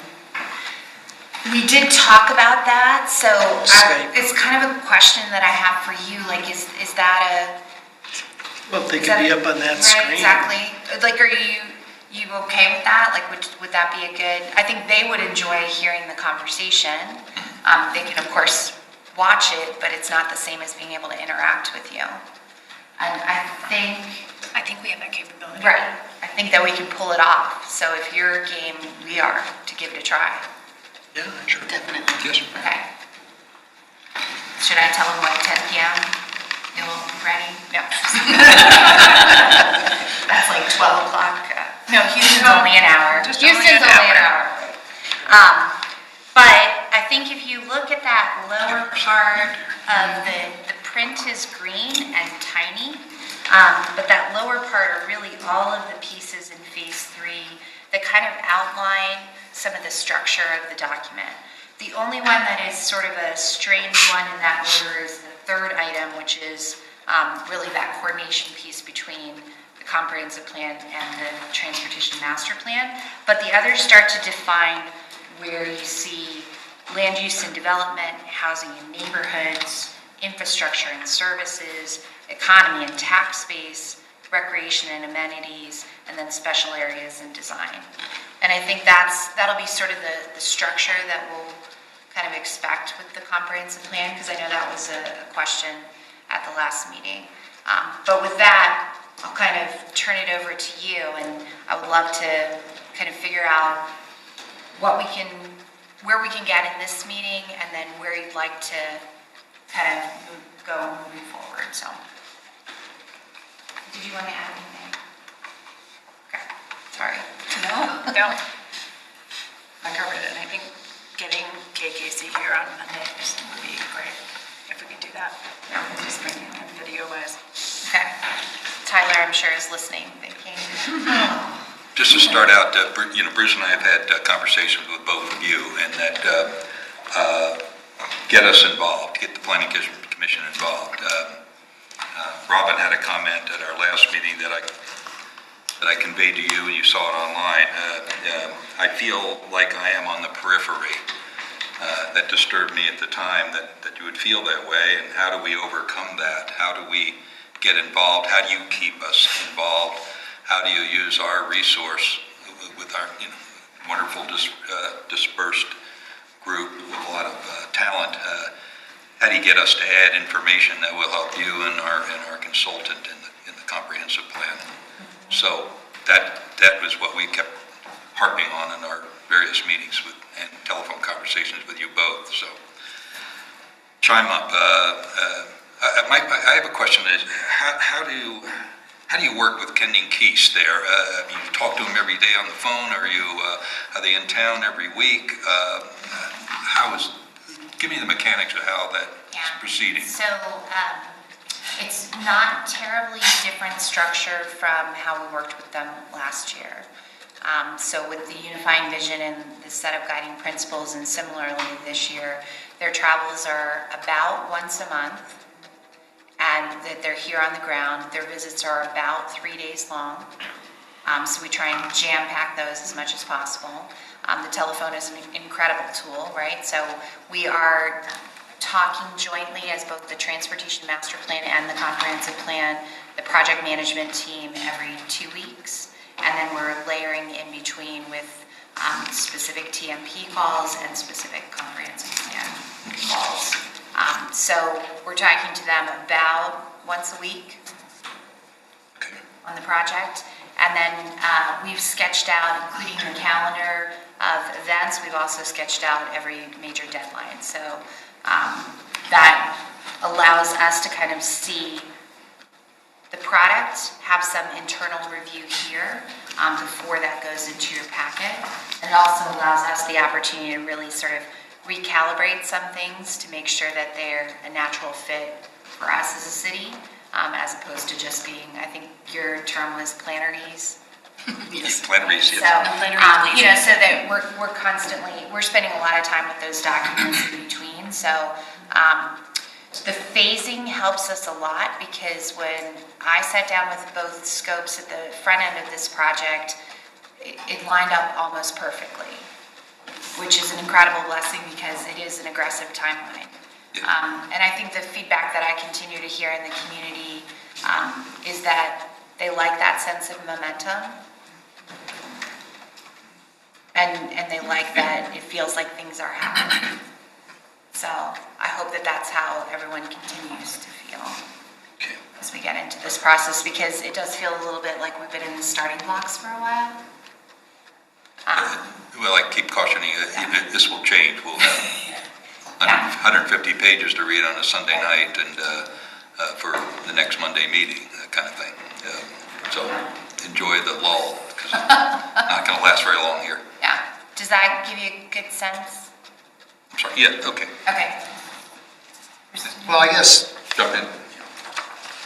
to sort of bridge the two sides of that river, in phase 3, you've got the first 3 green text items are formulate goals, policies, direction for land use and development, housing and neighborhoods, and then, your interactivity with TMP steps.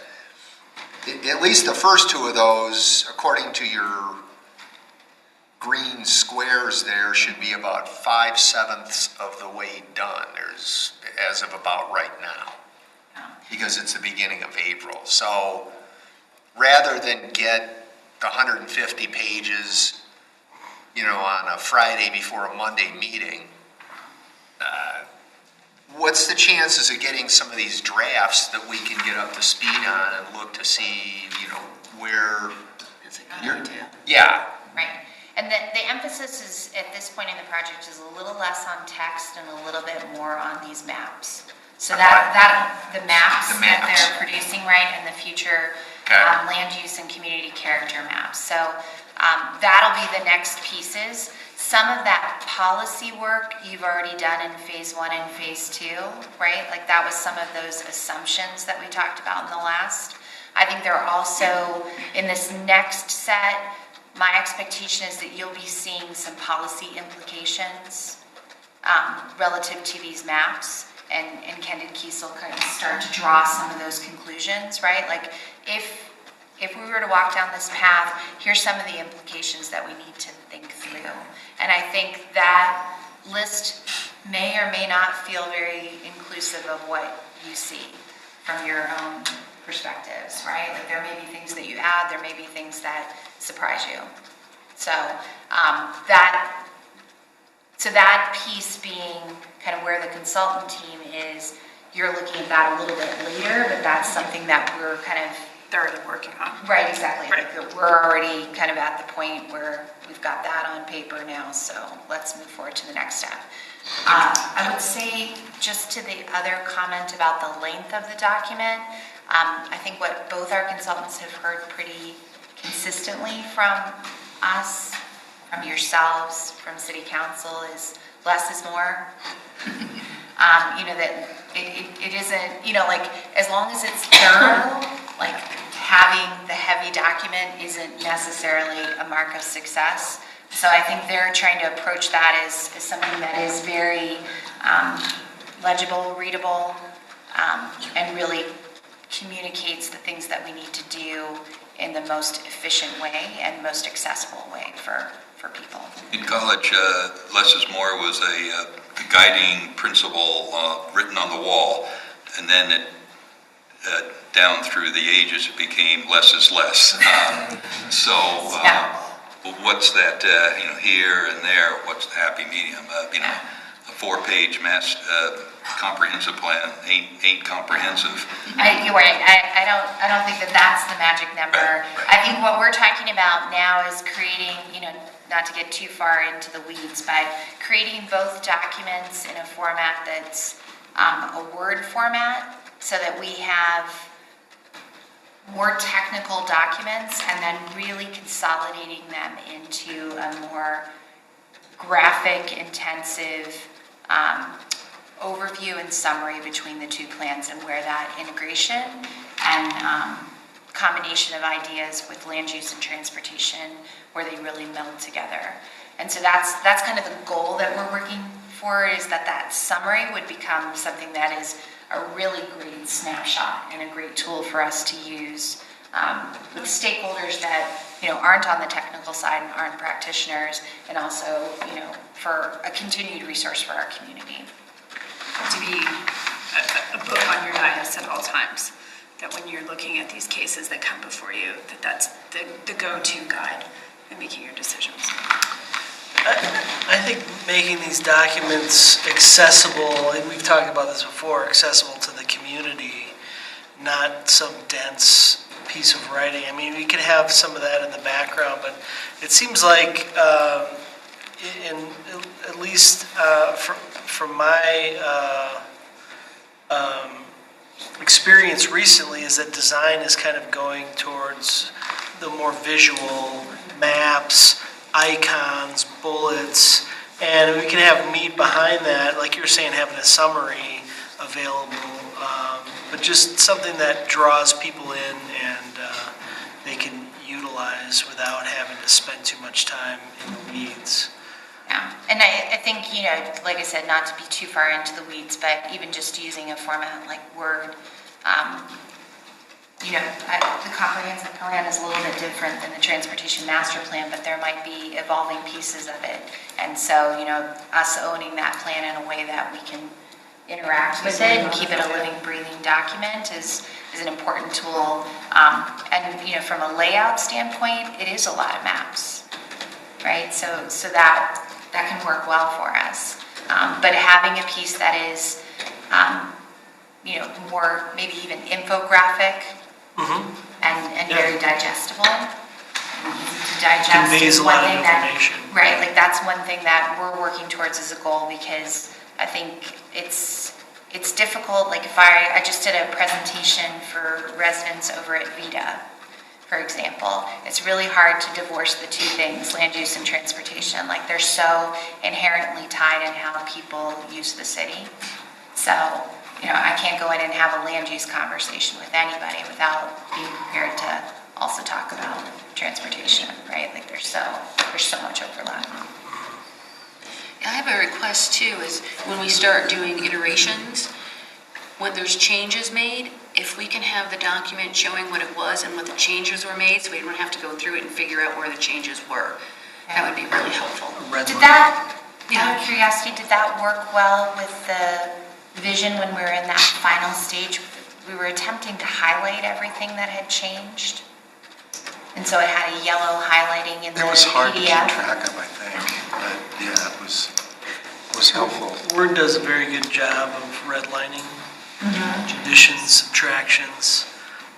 So even seeing it at that track changes level. Yeah. Okay.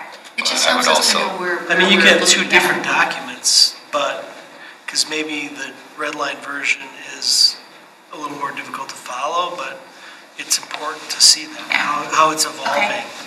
Yeah.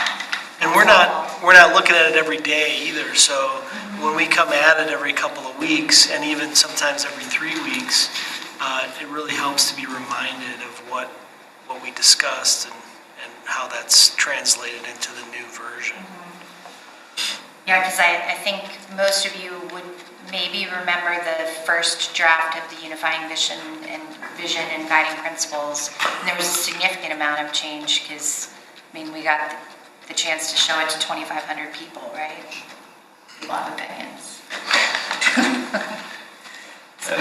Yeah, as long as we're able to see a clean version as well. I read a lot of redline documents and digest. I hear you, Jason. It's like Christmas morning. Like Create a Heights. I picked up an undertone of something that Bruce said, he mentioned a few minutes ago. Don't feel afraid of throwing out raw data to us. It does, we don't require a complete document. When in doubt, like I say, get it out. Let us see the raw. It's in bullet form. Eventually, you're going to put it in paragraph form. Well, rather than waiting for getting something down the road, throw it out earlier. I think we can all understand it's raw data and there's misspellings, this and that.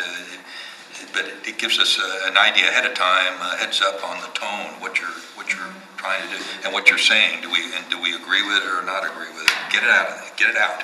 Right. I think that the old adage that perfect is the enemy of good is valid. I mean, I think we'd all rather see stuff that's, 2/3 baked as opposed to see nothing until it's 100% baked and not like what we're getting. Yeah. Well, and I think your first sample of that was in the plan assumptions, like Littleton's boundaries are not going to grow anymore. Do we all agree? So, like that, this next round of policy implications, I think, are exactly the fodder that you're looking for, because you'll see, kind of where those are going to fall in terms of chapters, but also, when I've been out in the community, I've kind of described it as pushing and pulling levers, right? Like that you can kind of see what that change or evolution might mean, and then try it on for size and say, Different good scenarios. fit, not a good fit, and have that discussion. Another question I had is the transportation, newly created transportation board.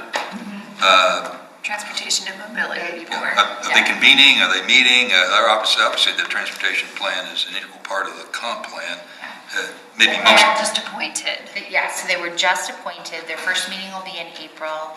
We've talked with the staff that'll be managing that board about when's appropriate to come. They want some time to kind of get the feet under the group. So we have that roughly slated for June or July based on their meeting schedule and kind of how they're introducing this brand new board. It's Yogi Bear, it's getting late earlier.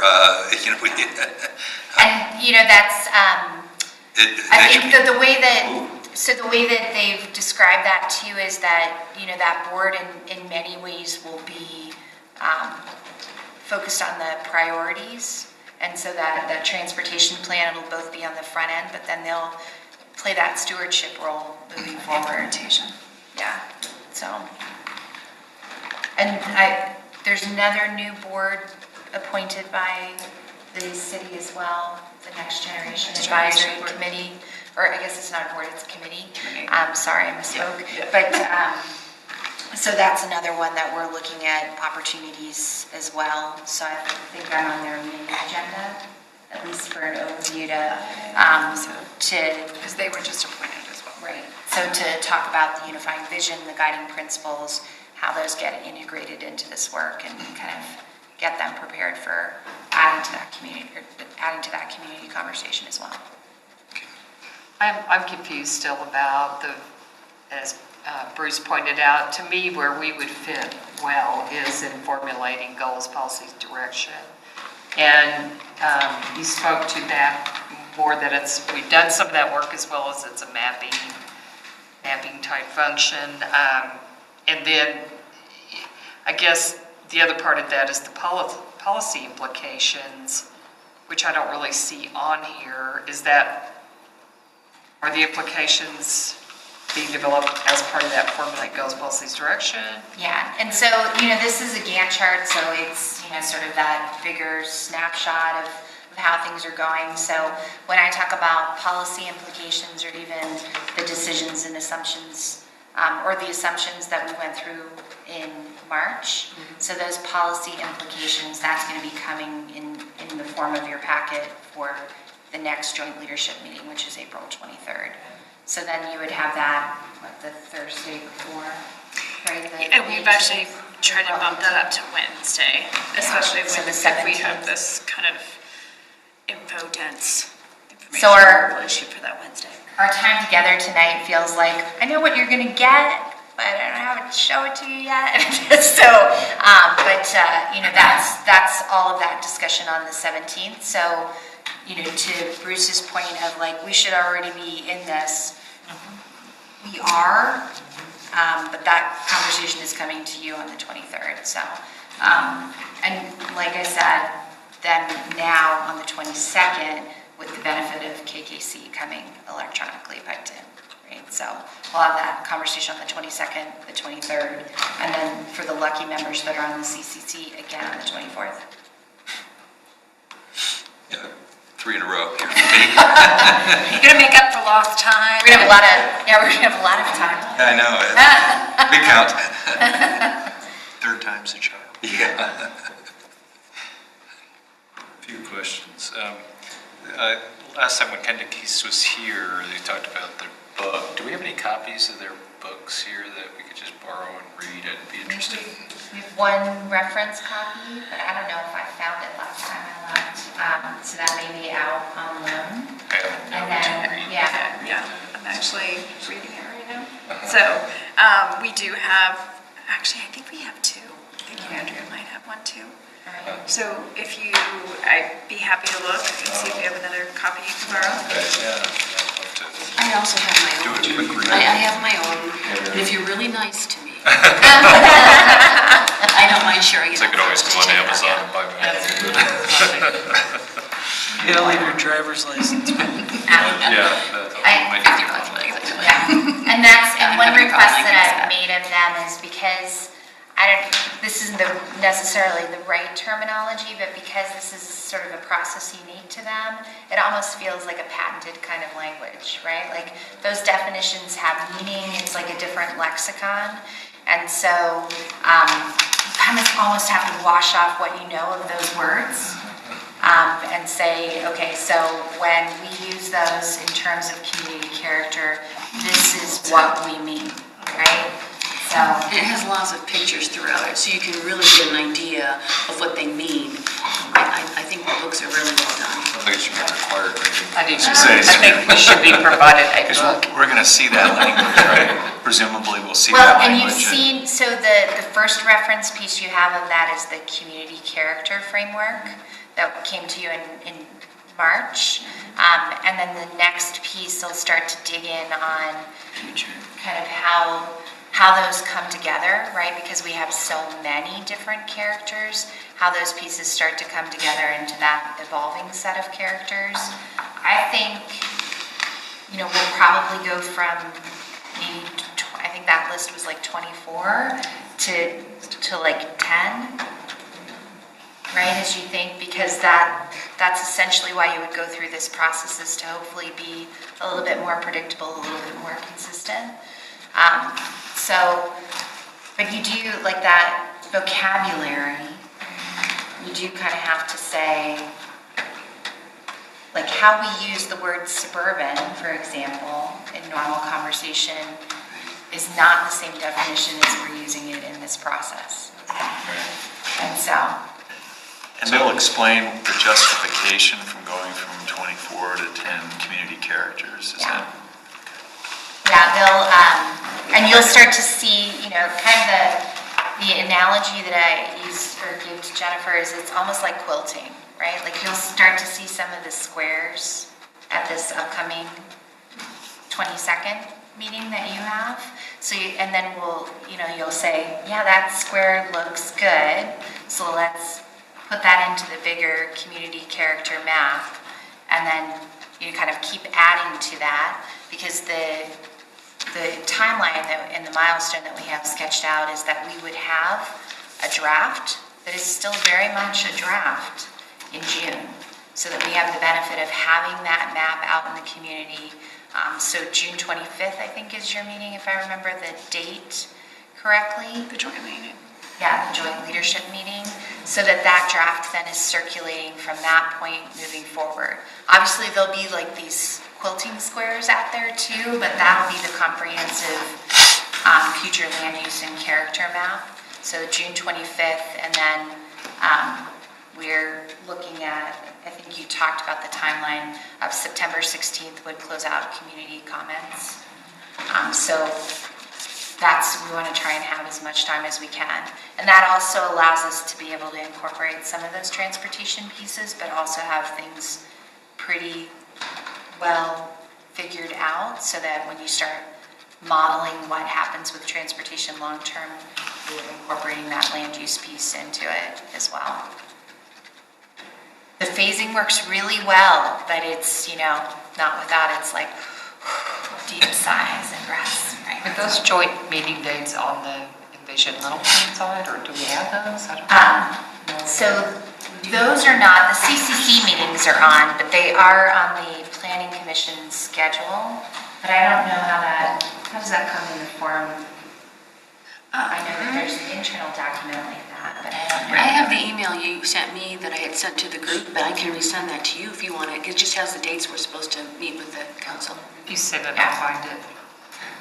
Sure, I have it then somewhere. I've got it written down. I have it easy to find. I could easily resend it to you. Okay. So April 23rd, and then we're back together in June.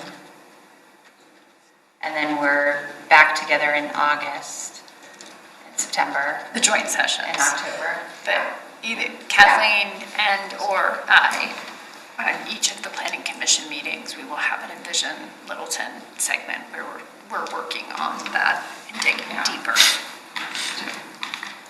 Is there an outline, or I guess I would call it a sort of table of contents for the comprehensive plan document that they've developed already? Do we have that? So that's why I pointed to these, because this is essentially the breakdown in structure, right? Like the land use and development, housing and neighborhoods, infrastructure and services, economy and tax base, recreation and amenities, and then special areas and design. And then where I expect that we'll sort of dig in on each of those as we'll be looking at capital improvements relative to those sections, programs and initiatives, development, regulations, standards, although that's not all we'll do on that front, right? And then partnerships, and then whatever additional studies or plans this work might warrant, like where there are goals. I think your last conversation about relative to the transportation plan, downtown is its own thing, right? So will we get to the level of detail that we need to have a transportation and land use conversation in downtown? We'll get the overarching bridging policy pieces, but I suspect that will be one that will rise to, we really need to look more specifically at that area. I was thinking more in terms of the different neighborhoods. You have all the neighborhoods, and I think that description of the desired character, the future character of those neighborhoods is something that we always, in planning commission decisions, always sort of lean on interpretation of. So that's a really important component that just be good to know, what level of detail we'll get to that in the comprehensive plan, or will that spin off future neighborhood area plans? Like for downtown, certainly, but for others as well. Yeah, that's a typical process, and so we'll see how that plays out, where we can get if there's that level of consistency. Maybe that isn't as top a priority as some other planning efforts. I suspect that a lot of the work will probably align with some key corridors. For additional studies, that makes sense to me. I'm sure that makes sense to you. And then there's that inherent overlap between land use and transportation, right? Because if you pull certain transportation levers, that can affect land use, and if you pull certain land use levers, that can affect transportation. So, those are just really linked. And the last question I had was about community engagement. I was just looking at the Envision website and the upcoming events and so on. And a lot of them, I know you're going out and meeting with small groups and so on. And there's a number of them that say, present to so-and-so. Or are there going to be any sort of more open house type community community feedback sessions where it's more about listening in that session. Obviously you're going to present some material to them where we're at in the plan, but I can see with boards up and green dots or something that is more interactive. Yeah, we've been trying to do that more through existing community events and really identifying where we can do that. I think one of the great resources for us is the Meet Greet Meets, because that is an event where people come to gather, but also come for information and participation. And pizza. And pizza and ice cream. And a swimming pool sometimes, right? So, that's how we kind of did that through the vision piece, right? And we had activities for them to interact with. I think this time around, one of the things that we'd like to add is a street fair. And so we're trying to figure out how we might be able to incorporate that into the same weekend as the Criterion. Because we have road closures and we can kind of set up. I mean, I keep still joking, but people are like, you're saying it so much, you're going to have to make it happen. Like doing a huge land use map on the street, right? Like so that you're able to just kind of like walk around and see what's there, right? And being able to take advantage of that kind of setting. We also have a telephone town hall scheduled so that we'll be able to call out to members of the community and then have some of those pieces, but have an interactive moment for them. And that we're looking, we're kind of concerned about because the Broncos haven't released their schedule yet. So we're looking late August, which is usually a preseason game.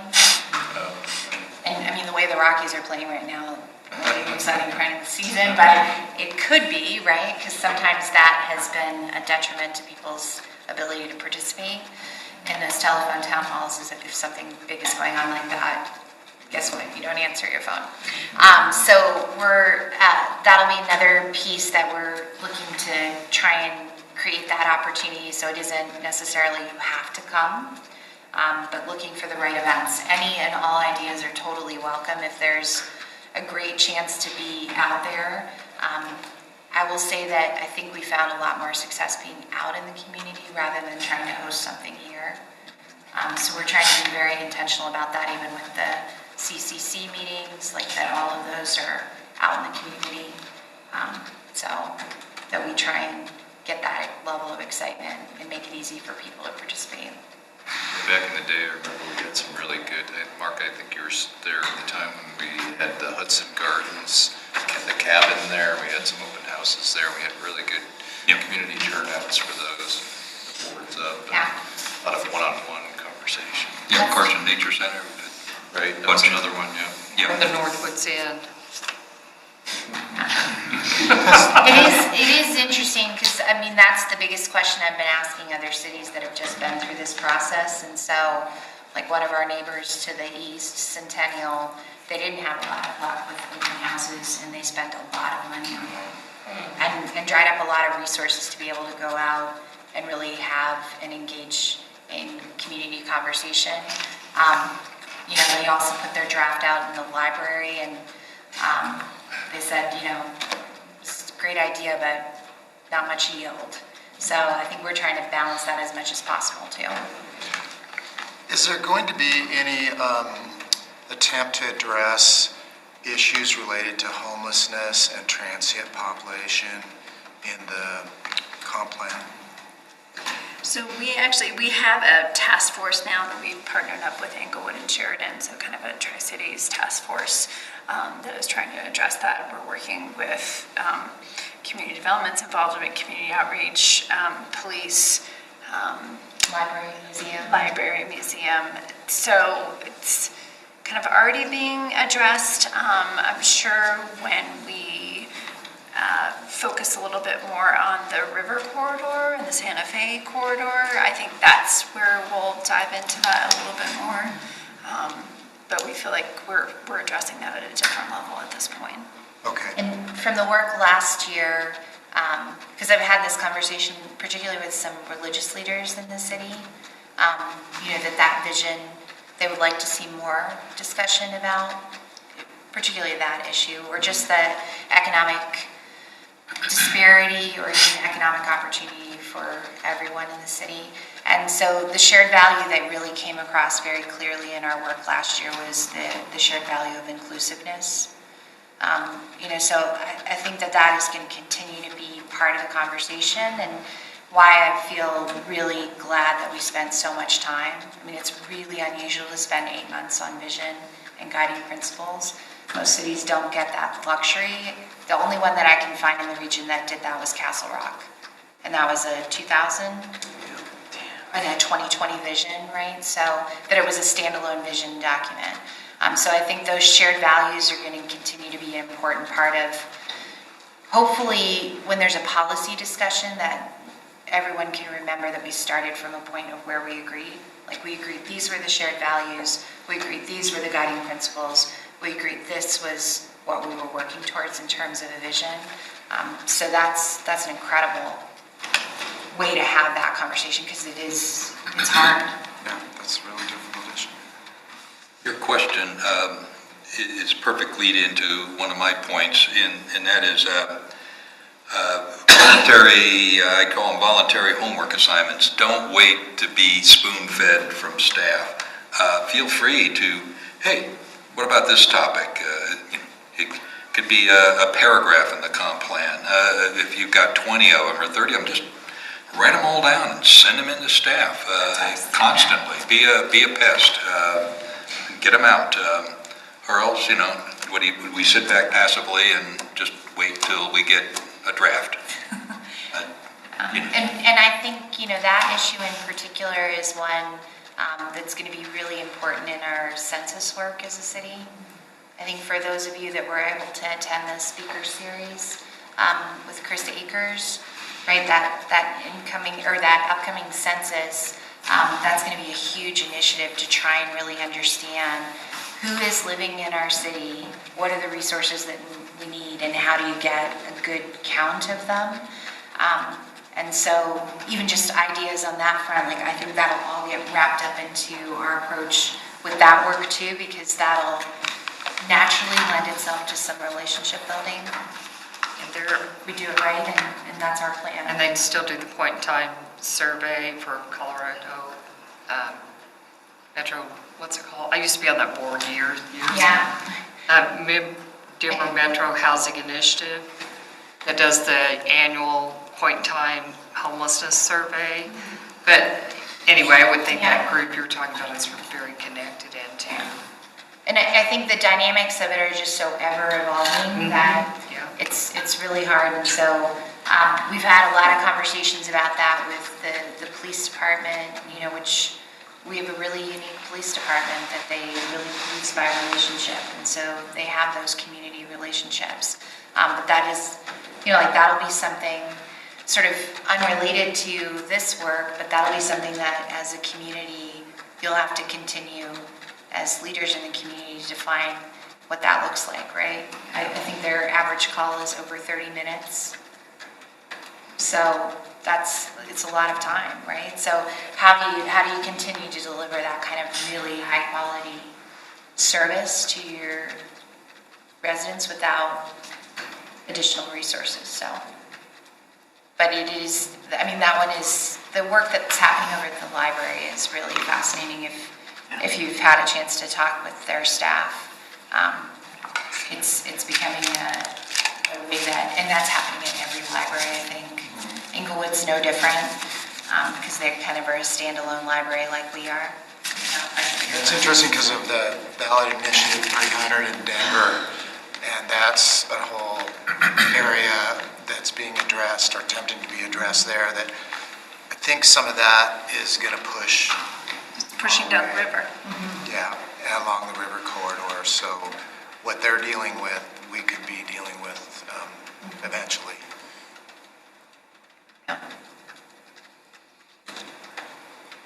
Any other comments, questions? Getting a little late. I have a couple other items besides Envision Littleton. One is we were doing an update on our Registrar Granicus stuff. So I actually need to collect all your iPads so we can update them. So if you have put some type of passcode on them, please let me know, either with a piece of paper. I can go get some stickies here. Or remove it. If you can do that quickly, that's great too. But if you do have some type of ID thing, let me know when you give that to me. And then also I have the hot off the press updated roster for planning commission. So if you just want to take one of those, great. My tablet went on the fritz over the weekend, and I went in this, apparently there was some nefarious person loaded up a new program, whatever. Anyway, I went in to the tech guru this morning. 7 minutes later, it was solved, and I was out of there. So, you're asking for all the tablets here to be updated? I think I'm okay, but thank you. You got the update. I can make that note. So, unless there's something new that the tech would know about, it was very painless. and we will get these back to you as soon as possible. So actually, if you want to just, set them over by the snack bin over there, we can do that. Real-time process. Don't let the door hit you on the ass on the way out there, buddy. You're not wrong. So that is all we had. I think one thing for us to remember, because a lot of us are planning professionals, so I think our traditional mindset when we go through a comprehensive plan is it's this kind of 12 months intensive process, and we do a lot of fact-finding and gathering in those first 6 months, and that's really what happened with the Envision Littleton. So it's now, KKC as well as staff has been digesting all of that and starting to formulate these chapters that you're going to see. So this is going on. It's not that we're behind, but it's already going on. And the green squares don't represent what Planning Commission is specifically doing, but you're a part of that. So there are other things going on. It's just, it looks a little different than your traditional comp plan. So, which I think is fantastic and makes that unique for Littleton. So that's a better fit for Littleton. It is, because we're unique. Little character unique. And Denise has sticky notes. If you do have a password on it, you can put it on your iPads. And I feel like I always tell you, but super easy email, kosher@littletongov.org. Don't hesitate. Questions? I'll email. Yep. They're all bored. Keep them busy. Just I don't know inundate them with emails. Yeah, and I'm not sure how many of you can make the April 19th, but there are still a few seats left. I think we're trying to figure out, balance out evening and morning presentations. So I still have a few seats for this one because it's at 7 in the morning. How many of you are registered so far for that, or be able to come? Might be out of town. Oh, well, we're recording it, so you can watch it later. We just went live with the first one last week. Hand this to Denise so she can put your name on it. We're having trouble getting to music when it goes to the producing notes. I couldn't flip it around. I had no idea. This one, the sheet. They do. Lock me out. You would get into sound maps. It's just.